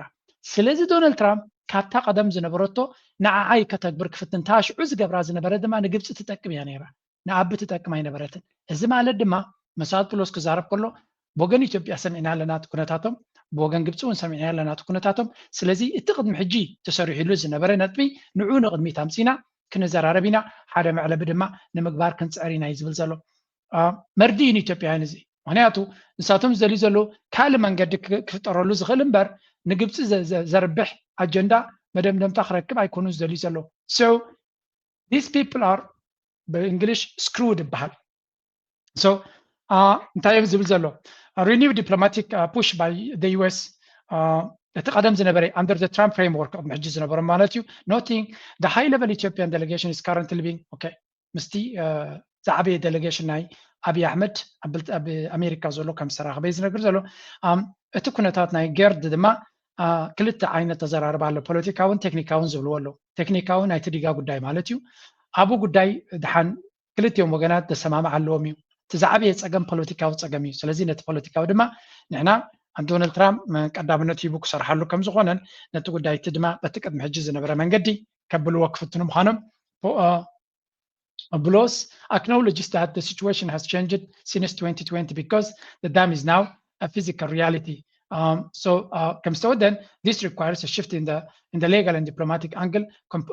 compared to the previous situation. U.S. neutrality. The spokesman emphasized that the U.S. views both Egypt and Ethiopia allies and partners, signaling an intent to act as a balanced mediator. መሳድ ብሎስ ዝዛረበ ዘሎ ናይ ዲፕሎማ ዘረባ እዩ ንክልቲኦም ክሕጉስ ዝፍትን ዘሎ ናይ ዶናልድ ትራምፕ ዓይነት ተዘራርባ ክልተ ሰለስተ ግዜ ተዛረቦ ግን ናይ ግብፂ መዛረባ ርሳት ወሲዱ እንዳ ብልፅግና ድማ ናይ ብሓቂ ቁጥዖም ዝገለፅሉ ነይሩ ብዝኾነ ናብቲ 2020 ዝነበረ ኩነታት ተመሊስና ንዑ ከነተግብር ኢና ክብል ከሎ እንዳ ብልፅግና ከቢድ እዩ እዚ ማለት ድማ ኣብ ቀይሕ ባሕሪ ሕማቕ ፅፍዒት ኣጋጢሞም ኣሎ ኣብ ጌርድ ድማ ዝገደደ ፅፍዒት ከጋጥሞም ይኽእል እዩ ባት እንዳ ብልፅግና they are starting to celebrate ንምንታይ celebrate ይገብርለው እንታይ የሐጉስዎም I really don't know ግን ንመብዛሕቱ ሰብካ ሾክ ምግባር ዘሰንበት ኩነታት ምፍጣር ልማዶም ስለ ዝኾነ ብዙሕ ክንግረም ኣይንኽእል ኢና ስለዚ እዚ ብዚ ንሰምዖ ፀናሕና ንእሽተይ እሞ ፀሚቑና ክንዛዝሞ መድረክ ልንለው እንችላለን ከዛ በፊት እንዳልኳችሁ ዝም ብሎ ነገርን አይደለም የምናየው ክቡር ጠቅላይ ሚኒስትሩ ወደ ስልጣን መጡ 2018 ወደ ስልጣን ሲመጡ 2019 ላይ ግብጽ ተሯሯጠና ሬድሲ ሴኩሪቲ የሚባል አቋቋመ እነሱ ነበሩ ሲያስቡት የነበሩ የሬድሲ ሴኩሪቲ ጉዳይ ከዛ በፊት በአቶ ኃይለማርያም ዘመን ዩናይትድ አረብ ኤሚሬት አሰብ ነበረች እንደምታውቁት አብርሃም አኮርድ ስምምነት ይመጣ በኋላ ነው የክቡር ጠቅላይ ሚኒስትር ዶክተር አብይ አህመድ ሐሳብ ነው አብርሃም አኮርድ ሁለታችሁ እኮ የአብርሃም ልጆች ናችሁ ለምን አላስማማችሁም አሉ ክቡር ጠቅላይ ሚኒስትሩ ሄዳችሁ ይዩት ቀድማችሁ እስራኤል ሄዱ ክቡር ጠቅላይ ሚኒስትሩ ለምን ከዩናይትድ አረብ ኤሚሬት ጋር ያላስማማ ስለዚ አጀውጀው ዝብልዎ ዘለው ኩሉ ነገር ከምቲ ዝደልይዎ ከም ዘይኮነ እንታይ ማለት እዩ እዚ ንኢትዮጵያ there is nothing ኣብዚ ሕጂ ንሪኦ ዘለና ወላ ሓንቲ ነገር የለን ግን you have to lie ክትሕሱ ስለ ዘለካ ብሓፈሻ ኢትዮጵያ እገዳ ተላዒልሎም ኣሎ ባይ ዘ ወይ እገዳ ኣብ ልዕሊኦም ዝነበረ ናይ ኣፅዋር ናይ ኣርምስ ኤምባርጎ ዝብልዎ ኣሎ ናይ ኣፅዋር እገዳ ኣብ ልዕሊኦም ወሪዱ ዝነበረ ንዑ ኣልዕላትሎም ኣላ ስለዚ እዚ maybe this is a reason for them to celebrate ክገብሩ ክሕጎስሉ ዝኽእሉ ነገር እንተሎ ኮይኑ then maybe they can celebrate about this እገዳ ተላዒልሎም ኣሎ I'm going to show you a little bit ኣበይ ያሎት እገዳ ተላዒሉ ዝብል መሲልኩም ኩላ ነገር ኤቪደንስ ዘለዎ ኮይኑ ክኾነለ እዩ ዘላ ኣነ ብዝተኻለ መጠን ወላ እኳ ኣብ ካልእ ሪኢኹሞ ክትኮኑ ትኽእሉ ትኮንኩም ኣብዚ ዝተገበረ ስምምዕ ኢትዮጵያ ናታ ናይ ኣርምስ ኤምባርጎ ኣፅዋር ንኸይትገዝእ ተገይሩላ ዝነበረ ማዕቀብ ከም ዝተንስአ እዩ ዝንገር ዘሎ እዚ ሕጂ ናይ ኢትዮጵያ ናይ ኣፅዋር እገዳ ተላዒሉላ ዘሎ ሓደ ሱዳናዊ ኣናሊስት እንታይ ክብል ሰሚዐ ኣለኹ እዚ ኣካል ናይቲ ኣብ ልዕሊ ሱዳን ዝግበር ዘሎ ድራማ እዩ ብምባል ገሊፅዎ እንታይ ማለቶም እዩ እንድሕር ኢልካ ድማ ሕሜቲ እናወደቀ ይኸይድ ስለ ዘሎ ንሱዳን ጠጠው ከተብል እንድሕር ኮንካ እንታይ ክትገብር ኣለካ ኣብዚ እዋን እዚ ንዝብል you just have to ብዝተኻለ መንገዲ ክትሕግዝ ክትክል ኣለካ ንመን there was this እዚኣ መኽረየኩም ክተሓዛ ስለ ዝኾንኩ ኦኬ ሕጂ እንታይ እዮም ዝብሉ ዘሎ ኣብዚ ዝተገበረ ስምምዕ ሕቶ ናይ ኣፍደገ ባሕሪ ካብ ቀደሙ ክትሕገዙ ኢኹም ተባሂልና ነርና እንዲዮም ዝብሉ ክሳብ ሕጂ ግን ኣፍደገ ባሕሪ ይግባኣኩም እዩ ዝበሎም ኣይነበረን ሕጂ ኣብዚ እቲ እገዳ ምልዓሉ ኣሜሪካ ምስ ኢትዮጵያ ሓደ ዳይሬክት ላይን ኦፍ ወይ ከዓ ዳይሬክት ኮሚኒኬሽን ክህልዎም ወይ ከዓ ሓበራዊ ናይ ዝርርብ መጋባእያ ክህልዎም ከም ዝኾነ እዮም ነጊሮም ዘለው ፅቡቕ ነገር ምዃኑ እዩ ዝንገር እዚ ግን ምናልባት በቲ እገዳ ዝነበሮም ፀሊኦሞም ስለ ዝነበሩ እዮም ናብቲ ንብር ክመልስዎም ደልዮም ዘለዎ ዝመስል ግዳ ሓቂ ክሪኦ ከለኹ ንዓይ ትርጉም ዘለዎ ኣይኮነን እዚ እጂ ተገይሩ ተባሂሉ ሰለብሬት ዝገብርዎ ዘሎ ቁሩብ ነቲ ድራማ ክጠቕሞም ስለ ዝኽእል ይጠቕሞም ይኸውን እዩ እቲ እገዳ ዝተላዕለ ግን ገለገለ ኪላታት ዝብልዎ ዘለው ዝያዳ ኢማራት ዝደፍአቶ ከም ዝነበረን ንዑ ድማ ሕጂ ኢትዮጵያ በዓል ኣፅዋር እናገዝአ ድዩ ካልእ እናገበረት ነቲ ዳዕመ ሰሪዕ ንምዕጣቕ ኣብ ምዕጣቑ ክግበር ዝኽእል ጉዕዞ ንኸትሕግዝ ዝግበር ዘሎ ፈተነ ምዃኑ እዮም ዝነግሩ ዘለው ስለዚ ዝያዳ እዚ ሕጂ ኣጋጢሙ ዘሎ ንኢትዮጵያ ፍሉይ ኣፍደገ ባሕሪ ንኽትረክብ ወይ እውን ካልእ ኣጀንዳታት ንኽግበር ወይ እውን ፅቡቕ ነገር ዝኾነ ነገር ፍሉይ ነገር ስለተኸፈተ ደይኮነ ብሓፈሻ ኣብዚ ዳዕመ ሰሪዕ ሕማቕ ገጢምዎ ስለ ዘሎ ከንሸው ይብዚ ለንቀነ ሰለስተ ዓበይቲ ኮማንደራት ናይ ዳዕመ ሰሪዕ ማለት እዩ ኣብዚ እውን ክልቲኦም ዓበይቲ ወታደራዊ መራሕቲ ናይ RSF ናይ ትዕጡቕ ምልሻ ዳዕመ ሰሪዕ እዮም ነይሮም ክልቲኦም ኢዶም ሂቦም ናብ ሰራዊት ሱዳን ተፀንቢሮም ኣለዉ ሳልሳይ እውን ኣለዎ ሰለስተ እዮም ቶም ተፀንቢሮም ዘለዉ ሰለስቲኦም ድማ ኣገዳሲ ተራ ዝፃወቱ ዝነበሩን ኣብቲ ዳዕመ ሰሪዕ ድማ ኣገዳሲ ቦታ ዝነበሮም እዮም እዚኣቶም ገዲፎሞ ናብቲ ቦታ ይኣትዉ ምህላዎም ምናልባት ንእሽተይ መብርሂ ኣብዚ ድሮፕ ሳይት ዝበሃል ፅቡቕ ዝኾነ መግለፂ ይብ ነይሩ third senior RSF commander defects in 2026 as crack show in UAE's genocidal militia. ስለዚህ ብርጌደር ዓሊ ርዝቅ አላህ ዝበሃል ማለት እዩ ቅድሚኡ ድማ other defectors include ኣቡ ጋላ ከይካል ዝብልዎ ካልእ ሜጀር ጀነራል አልኑር አሕመድ አደም አልቁባ ዝብልዎ ዝነበሩ ማለት እዩ እዚኣቶም ሰለስቲኦም ዝገብርዎ ዘለው ሰለስቲኦም ኢዶም መሃቦም ኣዝዩ ኣገዳሲ እዩ known as Savannah ዝብልዎ is name that announced his defection from Sudanese Rapid Support Forces the fourth senior RSF commander to switch sides since 2024 the national okay እዚኦም ሰባት እዚኣቶም ስለምንታይ ናብ ሰራዊት ሱዳን ይፅምበሩ ኣለዉ ንዝብል ሓደ እቲ ዳዕመ ሰሪዕ ዕላማ ናቱ ብፍፁም ናይ ሱዳን ኣጀንዳ ከም ዘይኮነ ናይ ካልእ ወፃኢ ኣጀንዳ ገይሩ ንሱዳን ንምብታና ናብ ክልተ ንምቃላ ወይ እውን ሓዋሩ ከም ዘይትትንስእ ገይሩ ፋሕብትን ክትወላ ዘንቀደም ምዃኑ ይርድኦም ኣሎ ካልኣይ ድማ ስጥራ ኣይኮነን ዝቀደሙ ንፈልጥዎ ነይሮም ኮን እዮም ዳዕመ ሰሪዕ ባጀት ናይ ሎጂስቲክስን ናይ ባጀትን ፀገም ኣጋጢሞ ኣሎ ስለዚ ደሞዝ ከይተኸፍሉ ንነዊሕ ኣዋርሕ ዝኸዱ ዕጡቃት ከም ዘለዎ ይዝንገር ስለዚ እቲ ቁሩብ ናይ ሱዳን ደም ዘለዎ ሃገሩ ተዓኑ ንሱ ድማ 5 ሳንቲም ዘይረብሓሉ ሃብቲ ናይቲ ሃገር ክዝመት ምስ ረኣየ ولكي نخندي يسوق قبل بعد فلت أقول هاجري كوينة نزل على إزالي أبعدي كم شامي كنا بروح عشان نزمثليو ناب سراوي السودان يسمبرلو لكل دما سراوي السودان بخبر يقبلوا مالو سلامتاي كالوت كميلهم كم تصور سلزل زلو نعم إذا نجارزي تقول داينا السودان إن خرر أبز خدلو زلو ببزح من قد دما next step ناتو انتاي كون كم زغلون أبزي في اللطولو زلو درجة حدا نجار قبتون أبز قدايزي مور إذا تطلع إذا تحوس على زبل زرباتات أبز معلو زلو إمارات حالي من قد تناد خمسة الله يزن الجرزلو انت عينت من قد تناد الله هذا هجي بجاد غيركا بموروكو دم حدش من قد جميرة خمسة الله يزن الجرزلو بموروكو غيركا ممزع بدبوب السودان بخالي من قدي لعلو كل دما نيتيوبيا تتقيمكا نتدعم مسارع بزبلو نايل تبحال زلو جنبار حق اسكا دقاقيفكا بوت أو كتبلو لدخل من قدين مفتار بزح سراح يقبر كم زلون فتنا يقبر كم زلون يزن الجرزلو again كل زي دمامير كاكترو يغلغا ناب حدا نقر يزبس حكا اتنريو زلنا كونتات ناي قرن افريكا انا قدده ناتبلاشو قدلو زخل من قدلو اتتصبغ نقر جن ويون قرب تسفا زبكا نقر جن الو تسفا زب نقر زي بلو كان غيلو وبوغيرو زي تبلاشون زعسون قداي غيرناي نوسدو there are some hopes هذا كابتي تسفا زبكا قداينا اماراتي قداينا امارات ابز غرب ازوس سولو ريبورت economically امارات كبيت زخون حدا ودي قوا خمسة ليز نقر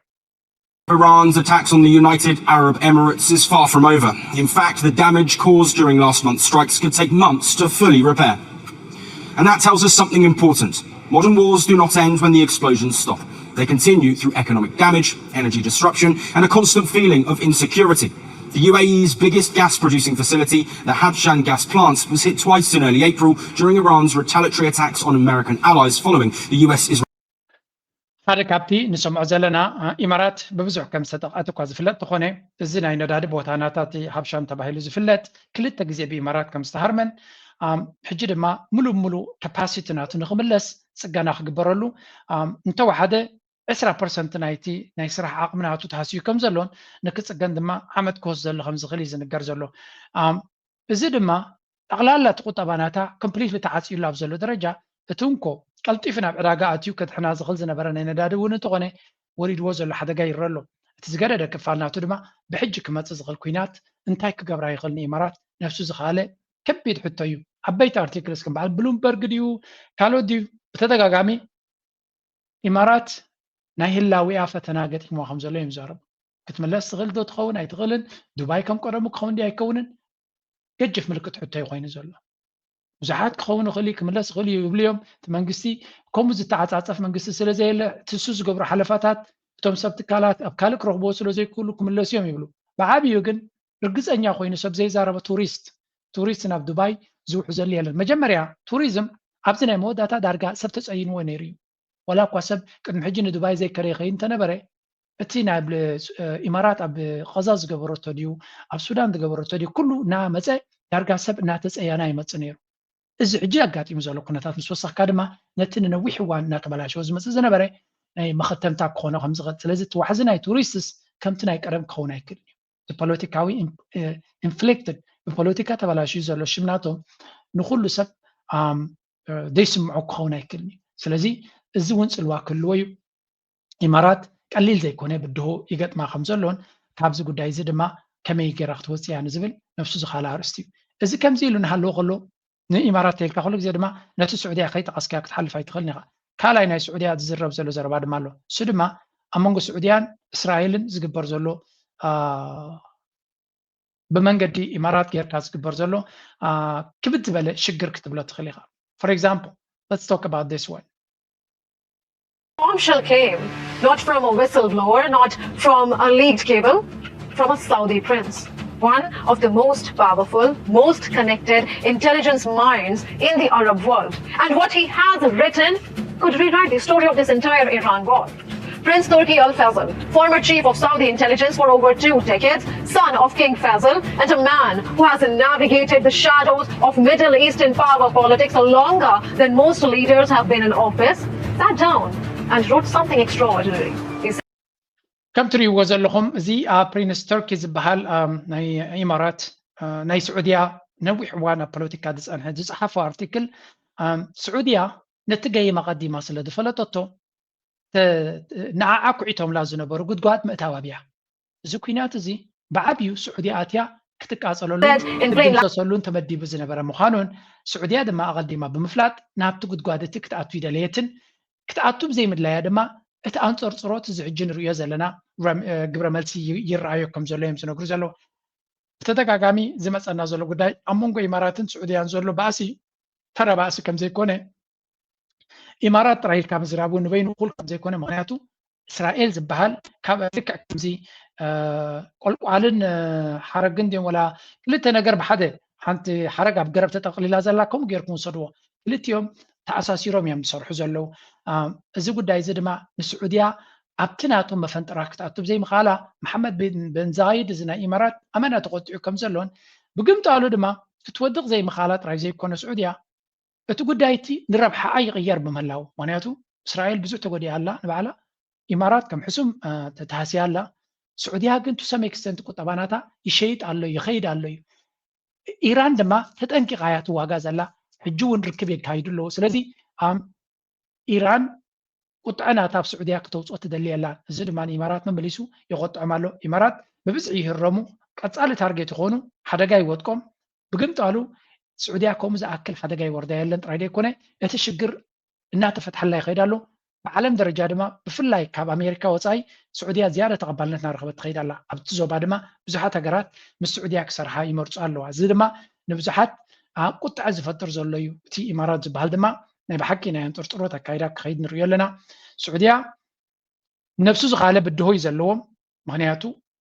ቁጠቦም ክሃንፁ ኢንፍራስትራክቸሮም ክሃንፁ ኣብ ዝሓስብሉ ዝነበሩ ዘጋጠመ ብድሆ ስለ ዝኾነ እዚ ነገር እዚ ክገድፈሎም ዝኽእል ስምብራት ቀሊል ክኸውን ኣይክእልን እዩ እንተኾነ እቲ ብናይ መልክዕ ክትሪኦ ትኽእል እቲ ክወርድ ኣብ ልዕሊኦም ክወርድ ዝግብኦ ዝነበረ ዕንወት ግን ኣይወረዶምን ኣሎ ክሳራ ናይ ገንዘብ ኣጋጢሞም ኣሎ ግን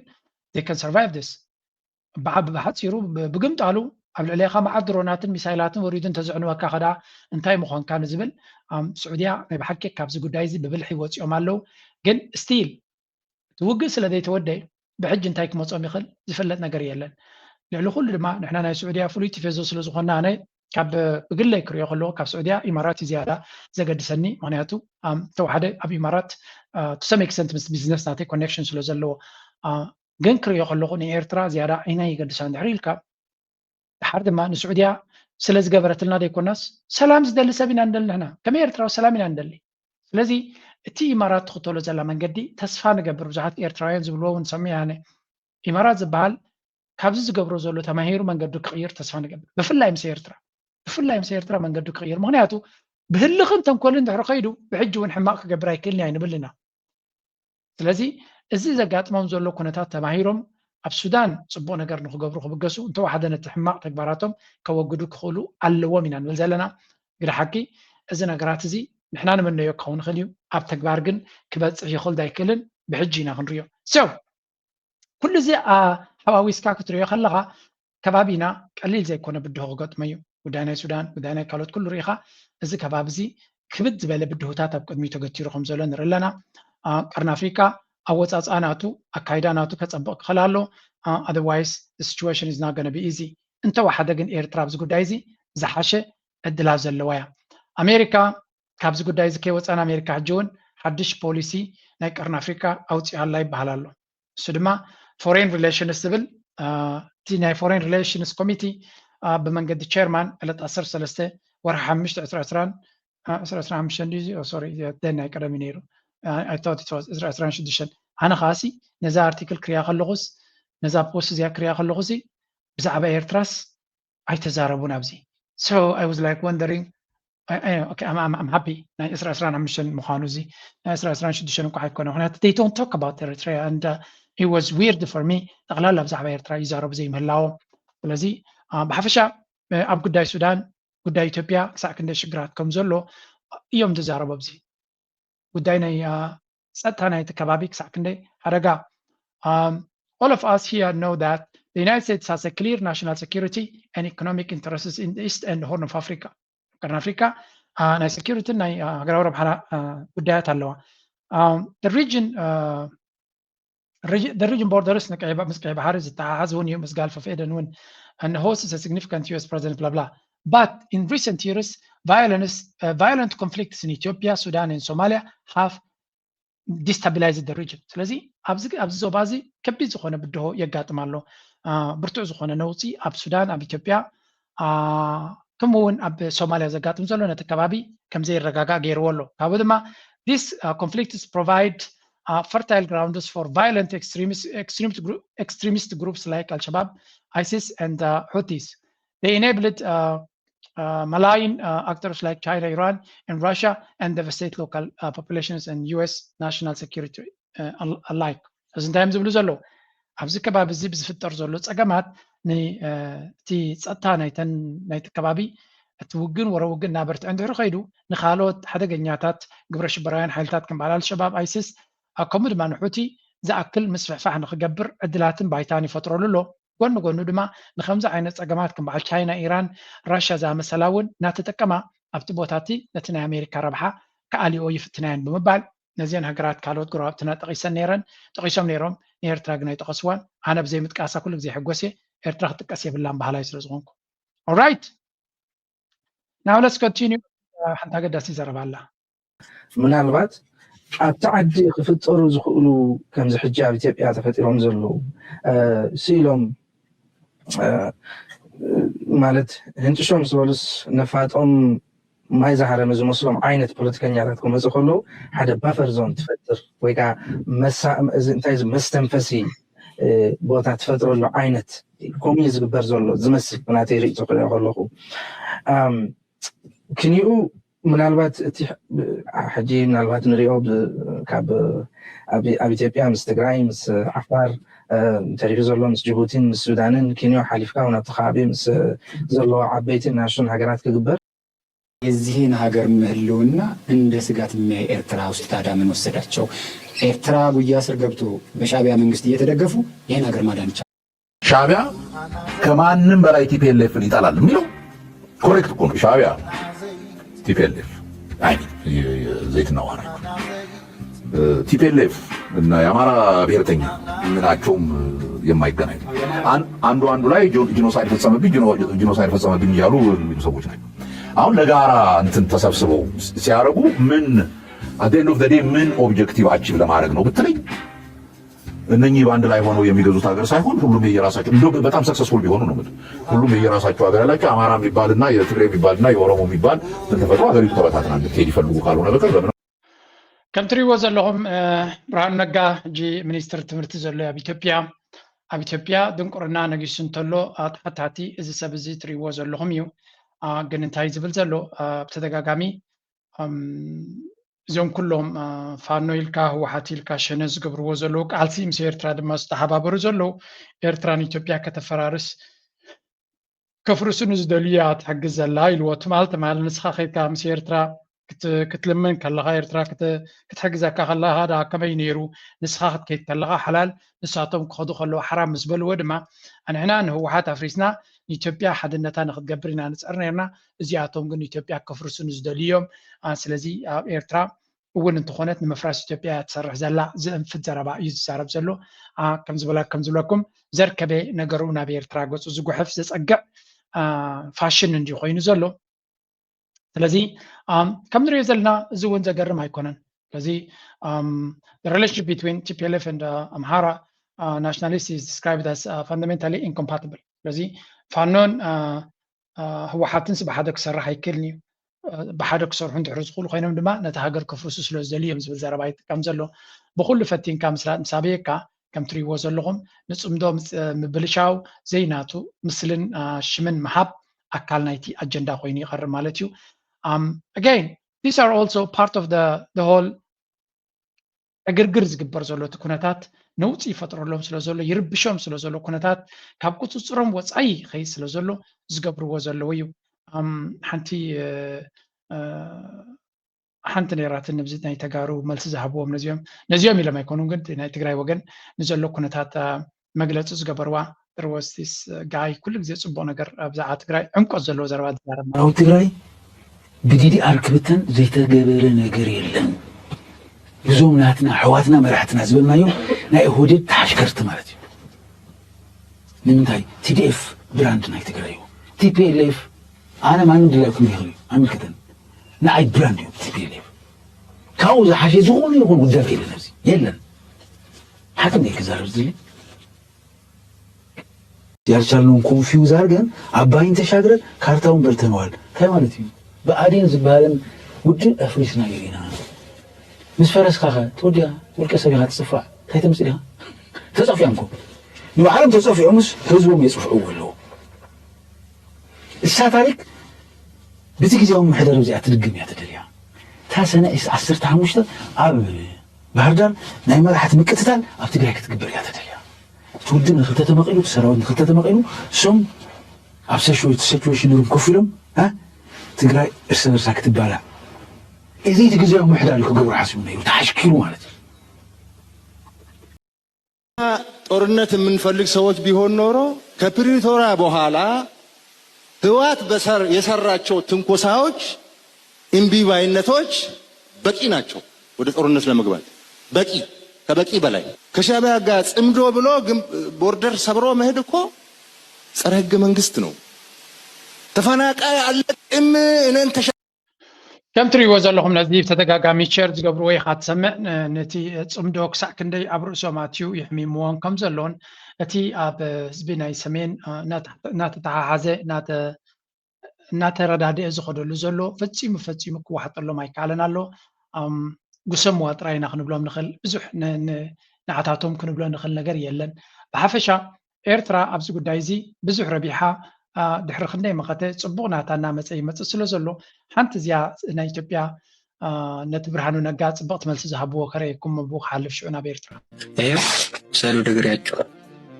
እንኩ ድግሪያቸው ድንቁርናዬን መልሱልኝ አስተማረም ብላችሁ ቅጥረኛ ካረጋችሁኝ በኋላ ዘመድና ብር ከጠየቃችሁ ድግሪያችሁን ወሰዱና ያን ሰርቶ የመኖር ጉጉቴን መልሱልኝ ብር ከዘመድና ከብር ባሻገር ሲሆን ትሰጡኛላችሁ So زي من سيتري وزلهم نتي سيرتيفيكيت ناتهم نايت زمهارولو ديجري ناقلده يزدر بيزلو ترجم زي بلو بالشونا اب ناخد قصر بالشونا ناب كل خد كيد بالشونا زخيد نجر طقم زي بلو سبي سب كان جنزبنا تبعلت راي زخيه تغينو دم قرنا هشان تتمرتهم منتلكم وصدوا لي ان بلنا السيرتيفيكيت اونلاين زقد زلنتي يجردي ولا سيرتيفيكيت نحن بلو زنتاي زريكا بزوج زي بإثيوبيا سورد سدده صقم كم زلو تعدي سورد سدده صقم كم زلو ازي باشاي كند بوليتيكا زغبر تمرتنا يتحغرو يكم حيش نيرو ግን ኩልኻ ኣብ ኢትዮጵያ ኩሉ ነገር ስለደ ይሰርሕ ዘሎ ተኣኪብካ መፂኻ ሻዕብያ ክትብል ኣለካ ናይ ኩሉ ፀገምካ ሻዕብያ እዩ ስለዚ ሻዕብያ እንድሕሪልካ ኩሉ እቲ ፀገምካ ክትርስዖ ልክዕ ከምዚ ድራግ ትወስድ ዘለካ እንድዩ እቲ ድራግ የደንዝዘካሞ ኩሉ ነገር ፀገምካ ድማ ይርሳዕ ስለዚ ሻዕብያ ክትብል ትውዕል ሻዕብያ ግን ብጥራጥካ እውን ኣይስሕቕን እዩ ዝኾነ we just መለስ ኢልና ናብቲ ናይ ዳንኤል ክንምለስ ነቲ ማሕበራዊ ቀፃላታት እንድሕሪ ዝምድና ማሕበራዊ ቀፃላታት እንድሕሪ ኮስኪስካዮ ኣብ መወዳእታ ከምቲ ዓንተ ዝበልኩውን ካብተን ኣብቲ ከባቢ ዘለዋ ሃገራት ብፍላይ ከዓ ከም በዓል ኢትዮጵያ ዝኣመሰላ ክሳብ ሕጂ ካብ ሕልሚ ዘይወፅእ ሃገራት ክመፅእ ዝኽእል ተፃብኦ ከይተበገሰ ከሎ ክተምክነሉ ትኽእል ኩነታት ይፍጠር ኣሎ ማለት ስለዚ ሰባት ነዚ ናይ ዝሓለፈ ዝተወሰነ ዓመታት ዝተፈጥረ ፖለቲካዊን ማሕበራዊን ኩነታት ጥራይ ዘይኮነስ ናይ ተጀመረ ንጉር እዩ ሃገራትን ገለ ንገብሮ ዘለዋ ናይ ዲፕሎማሲ መስርሕ እዩ እንተኢልና ኣብዚ እዋን እዚ ከዓ ኪንዮዶ ህዝቢ ንህዝቢ ዋላ መስ መንግስታዊ ድዩ ዘይመንግስታዊ ድዩ ገለ ከዓ ዳርጋ ሓድሽ መልክዕ እንዳሓዘ እውን መፅእ ኣሎ ንብል ኣለና ማለት እዩ ካብዚ ናይ ፅምቶ ውፅእ ኢልና ድማ ደንቀነ ብዛዕባ እዚ ናይ ኣብቲ ገባሕሪ ብዙሕ እንደራ ዝመልኦ ዘረባ ዝረበሉ ዘሎ ኣምባሳደር ሶፊያ ተስፋማርያም ሓንቲ ኣገዳሲ ፅሕፍቲ ፅሒፍ ኣላ እታ ፅሕፍቲ ፀሓፈታ ድማ እንታይ ትብል ሓራምን ተረስዕት ሓራም ኣይርስዕን እዩ ሓፈሻ ብዛዕባ ናፅነት ናይ ኤርትራ ሉላውነት ናይ ኤርትራ ገለ ነገር ዝሓቆ ምስጢር ኣለዎ ዝብል በቲ ናይ ኢትዮጵያ ፎሬን ሚኒስትሪ ዝተፃሕፈ ኣርቲክል ነይሩ ንዑያ ብመሰረቱ ብተሪር መሊሳትሎም ሉላውነት ማለት መሰረት ናይ ሃገራት ምዃኑ ዓለም ለኻዊ ሕጊ ብዓብዩ ኣብኡ ዝምርኮስ ቻርተር ናይ ሕቡራት ሃገራት ይኹን ናይ ሕብረት ኣፍሪካ ኣብኡ ዝምርኮስ ምዃኑን ልውላውነት ናይ ሃገር ድማ ዝኾነ ይኹን ምጉት ክግበር ከም ዘይግባእን historical context Eritrea views Ethiopia as a former ኤርትራን ኢትዮጵያ ደስ በለትን ዘረባ ኤርትራን ኢትዮጵያ ናይ ቀደም ገዛኢትን ከምኡ ድማ ንኤርትራ ጎቢጣ ዝሓዘት ሃገር ከም ዝኾነት እያ ትፈልጣ ስለዚ ዝሃረመን ተረስዐ ዝተሃረመ አይርስዑን ዝብል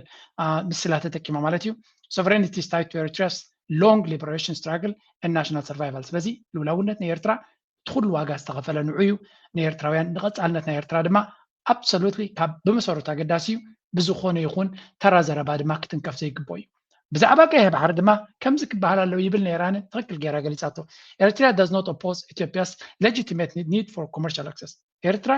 ኢትዮጵያ ብሕጋዊ መንገዲ ናይ ንግዲ መስመር ናይ ንግዲ ናይ ባሕሪ ንኽትረክብ ኤርትራ ኣይትጻብኦን እያ ብግምጣሉ ምክንያቱ ኣካል ናይ ዓለም ለኻዊ ሕጊ ነተን ኣብ ደገ ዘይብለን ኣብ ደገ ባሕሪ ዘይብለን ሃገራት ዝግበአን መሰል ስለ ዝኾነ እንትኾነ እቲ ብተደጋጋሚ ታሪክ ንምቕፃል ብታሪካዊ ብፅሒት ኣለና ዶ ይብፅሓና ነይሩ ዶ ንሕና ነርናያና ዶ ናይ ገለዶ ናበልካ ዝግበር ናይ ዓሰብ ስእልታት ጠዋዊኻ ብወታደራዊ መኮንናት ዝግበር ዝተፈላለየ ዕንደራታት እዚኣቶም ነቲ ልውላውነት ናይ ኤርትራ ዝደፍሩ ስለ ከም ዝኾነት ፅቡቅ ጌራ ኣስሚራትሎም ኣላ coercive signaling that violates ናይ ሕጊ ናይ ዓለም ድማ ከም ዝጥሕሱ border war and legal ruling ናይ ኤርትራ ኢትዮጵያን ዶባት ቤናይ ከም ዝተሃንፀሰ ፅቡቅ ጌራ ኣረዲኣቶም ኣላ ስለዚ ካብ መንግስቲ ኤርትራ ካብ ዲፕሎማትስ ናይ ኤርትራ ኣዝዩ ዘገድስ መልሲ ከምዚ ዶብ ናይ ኤርትራ ኣብ ግዜ መግዛእቲ ናይ ጣልያን ንጹር ዝኾነ ታሪካዊ መሰረት ዘለዎ ክኸውን ከሎ በቲ ኮሚሽን ናይ ዶብ ናይ ኤርትራን ኢትዮጵያን ድማ ኣብ 2002 ካልኣይ ግዜ ነፂሩ ወፂኡ ኢትዮጵያ ድማ ነቲ ዝተዋህበ ብይን ኣብ ባይታ ንምትግባሩ ንእስራታት ዓመታት ሸንኮለል ተብል ከም ዘላ እዩ claims commissioners did not fully determine war origins ስለዚ ብሓፈሻ እገዳ ናይ ኤርትራ እውን እንትኾነ ኣብ 2009 ናይ ኢትዮጵያ መራሕቲ ኢጋድን ሕብረት ኣፍሪካን ተሻጢሮም ዝገበርዎ ምዃኑን ስለዚ ዳሕራይ መልዓል እውን ኣካል ናይቲ ብጌጋ ኣብ ልዕሊ ኤርትራ ወሪዱ ዝነበረ ምንባሩ እውን ዘነፅር ናሽናል ሰርቪስ ኤርትራ ሃገራዊ ኣገልግሎት እንተኢላ ድማ ሃገራዊ ኣገልግሎት ኩሉ ወታደራዊ ጥራይ ዘይኮነስ ኣብ ሲቪላዊ መዓላውን ክኸውን ዝኽእል እዩ ኤርትራ ድማ ሩይ ዝኾነ ፀገማት ስለ ዘለዋ ንዑ ንምሕዋይ ትጥቀሞ ከም ዝኾነት እዮም ዝነግሩ ብሓፈሻ ኢትዮጵያ ኣብ ውሽጥኹም መዓት ሽግራት እዩ ዘለኩም ኣብ ሽግርኩም ፎከስ ግበሩ ብዙሕ ሽግርን ስቃይን ዘለኩም ሃገር ኢኹም ኣብ ጉዳይ ናይ ኤርትራ ጠብለቕሎቕ እንተደይበልኩም ይሕሸኩም ዝመስል ተሪር ዝኾነ መልሲ እያ ሂባቶም ዝርድኦም እንተኮይኑ ድማ ደጊፈ ስሚዓቶም ዘላ ካብ ንቐፅል ዲፕሎማሲ ናይ ኤርትራ ይቕፅል ዘተ ከም ዘካየዳ ተገሊጹ ሚኒስትር ወፃኢ ጉዳይ ኤርትራ ዑስማን ሳልሕ ምስ ኣምባሳደር ህንዲ ኣብ ኤርትራ ሽሬ ራጀ ካማል ተራኺቡ ከም ተዛተየ ተገሊጹ ኣብቲ ኣብ ቤት ጽሕፈት ወፃኢ ጉዳያት ኣብ ኣስመራ ዝተኻየደ ዘተ ዝምድና ኤርትራን ህንድን ዝያዳ ንምሕያለን ኣብ ጸላታት ትምህርቲ ጥዕና ሕርሻን ንግድን ዘሎ ርክባት ንምድንፋዕ ምዃኑ እውን ካብ ሚኒስትር ወፃኢ ጉዳይ ኤርትራ ዝተረኸበ ሓበሬታ ይገልጽ ግርም ከም ትሪእዎ ዘለኹም ሚኒስትር ጉዳያት ወፃኢ ናይ ኤርትራ ቀጻሊ ኣብ ርክባት ዘሎ ካብ መዓልቲ ናብ መዓልቲ ተፈላለየ ርክባት ዝካየድ ዘሎ ደስ ዘብል ድማ እዩ ንሕና ንሕጎስ ካብ ናይ ቶርታ ምቑራስ ምስ ኣሜሪካ ሕጂ ድማ ናብዚ ሰጊርና ኣለና ማለት እዩ ስለዚ ብዙሕ ነገራት የጋጥም ኣሎ ፅቡቅ ነገር እዩ ንሕና ደስ ይብለና ፅቡቅ ነገር ናይ ኤርትራ ክንርኢ ስለ ንደሊ ዲፕሎማሲ ይቕፅል ኣሎ ጎኒ ጎኒ ዲፕሎማሲ ሓንቲ ደስ ዝበለትን ዜና እውን ኣላ ኣብ መንጎ ናይሮብን ኣስመራን ሰሙናዊ ናይ ጽዕነት በረራታት ብምጅማር ንኤርትራ ምስ ዞባውን ዓለም ለኻውን መርበብ መጓዓዝያ ዘራኸብ ሓድሽ መስመር ከም ዝኸፈተ ተፈሊጡ እዚ ብናይሮቢ ኣቢሉ ዝሓልፍ መስመር ንፍርያት ኤርትራ ናብ ዕዳጋታት ኣፍሪቃ ማእኸላይ ምብራቕ ኤዥያን ኣውሮጳን ንምብጻሕ ዓብዪ ተራ ክጻወት ተፅቢት ይግበረሉ እትካል ከም ዝገለጾ እዚ ስጉምቲ እዚ ኣብቶም እናማዕበሉ ዝመፁ ዕዳጋታት ንዝርአ ዋሕዚ ንግድን ስሉጥ ሎጂስቲክን ምድጋፍ ዓለም እዩ ኣየር ኣስትራል ኣብ መንጎ ናይሮብን ኣስመራን እዚ እውን ሓደ ፅቡቅ ዜና እዩ እቲ ናይ ፅዕነት ወይ ከዓ ናይ ካርጎ ናይ ሎጂስቲክስ ኤርላይንስ እዩ ግን ደስ ይብለና ዝኾነ ይኹን ፍላይት ናብ ኤርትራ ዝግበር ሰናይ ነገር እዩ ከምዚ ዓይነት ብዙሕ ዜና ክንሰምዕ ኣብ ዝሓለፈ እውን ድሕሪ ዝተወሰነ ዝጅምር ናይ ኢትሓድ ኤርዌይስ ድዩ ዋላ ገለ ሰሙናዊ ናብ ኤርትራ ዝገብሮ በረራታት ክጅምር ምዃኑ ገሊፅ ነይሩ ነቲ ገዳ ክልዓል ምዃኑ ስለ ዝሰምዑዮም መስለኒ ንሳቶም ኣቐዲሞም ተበጊሶም ነይሮም ካልኦት ትካላትን ብፍላይ እቲ ኤርላይንስ ናይ ኤርትራ እቲ በረራታት ናይ ኤርትራ ሰፊሕ ክኸውን ተስፋ ንገብር ኣብ ዝደለኻዮ ሰዓትን መዓልትን ዳይሬክት ፍላይትስ ክትገብር ተኮይንካ እውን ክግበረሉ ዝኽእል መንገዲ ዋላ ኣብ ሰሙን ሓደ መዓልቲ እንተኾነ እውን ኣይምፀላእናን ንኤርትራ ኣዝዩ ኣገዳሲ እዩ ምክንያቱ እቲ ቱሪዝም ዝበሃል እውን ክሰፍሕ ስለ ንደልዮ ዘለና ሰናይ ዜና እዩ ተጽብቑ እና ወሓዘ ዝኸይድ ዘሎ with disability sacrifice more than most of us so our country could be free. Salam, my name is Froweni Tewalde and I'm proud to serve as a board member of Haben Eri DMV chapter. One thing I have learned is that disability is not something we should look at with pity or charity. ብዛዕባ እቲ ኣቐድማ ኣቢለ ክዛረበኩም ፀናዕኩ ነዞም ኤርትራውያን ኣካለ ስንኩላን ንምሕጋዝን ዝግበር ዘሎ ሓሳብያ ፍሮይን እውን ትዛረብ ዘላ ስለዚ ብዝተኻለና መንገዲ ነዚ ኢኒሽቲቭ እዚ ብዝከኣለና ሰፖርት ንግበሮ whatever it is ቶም ኣሜሪካ ዘለኹም ብፍላይ ኣብቲ ከባቢ ዲሲ ዘለኹም ድማ ተሳቲፍኩም ናይ ብሓቂ ሰናይ ተግባር እሞ ዕዉት ከም ዝኸውን ኩልና ንጓየየሉ ክብል ይደሊ ነቶም ኩሎም ዝደኽሙ ዘለዉ ድማ ዝለዓለ ምስጋና ኣለኒ ያ ሚን ነቲ ንሪኦ ዘለና ፅቡቕ ነገር ንክኸውን ዝገበሩ ዋጋ ንዝኸፈሉ ምሕጋዝ ቅዱስ ተግባር እዩ ስለዚ ኩልና ዘዝከኣለና ንክንገብር ካልእ ነገር ተለውን ኣነ ናባኹም ከቕርበ ኣብዚ ቻነል ዘለኹም ነዚ ነገራት እዚ ብዙሕ ምዝራብ ዘድልየኩም ኣይመስለንን ኣጋይን ንሪኦ ዘለና ኩነታት ኩሉ ፅቡቕ እዩ ናይ መወዳእታ ንመንእሰያት ለበዋ ኣብ ኣፍሪቃ ኮይነ ክሓስቦ ከለኹ ማለት እዩ ቅድሚ ሕጂ ኣብ ኣዲስ ኣበባ ኣብ ካምፓላ ከለኹ ዓዲ እንግሊዝ ከምዚ ኣይመስለንን ነይሩ መስለኒ ነይሩ ኣብኡ ይሕዋትና ሰሪሖም ክሰድልና ከለዉ ተረዲካኒ እቲ ገንዘብ ብውሕድ ገንዘብ ፅቡቕ መነባብሮ ትነብር እሞ ከዓስ ኣብ ሳልሳይ ዓለም ዝበሃል ማለት እዩ ኣብቲ ቀዳማይ ዓለም ዝበሃል መፂኻ ከዓ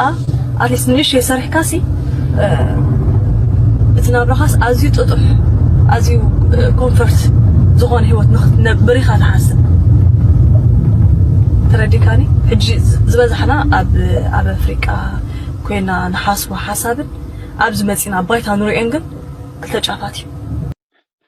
ከምዚ ናተይ ግዜ ተሰደድኩም ሰባት ኣለኹም እንታይ እዛ ትብሎ ዘላ ዘረባሲ ብግምጣሉ ምዃኑ ሰብሲ ኣብ ኣፍሪቃ ከርተት እንድሕር ኢሉ ኤሮጳ ክሳዕ ክንደይ ሂወት ቀሊል ከም ዝኾነ ትፈልጡ ዶ ንዓይኮም እዩ ነይሩ ኤሮጳ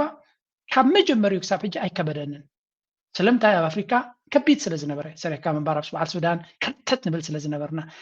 ክንደይ ሰዓታት ኣብ ፀሓይ ናብ ገለን ትሰርሕ እንድሕር ነርካ ኮንካ ኤሮጳ ምስ መፃኻ ኤቭሪቲንግ ኢዝ ኢዚ compared to ናትካ ላይፍ ኣብ ኢትዮጵያ ሰራሕተኛታት ጌርካ ኣብ ኡጋንዳ ሰራሕተኛታት ይምግቡካ እንተለዉ ግን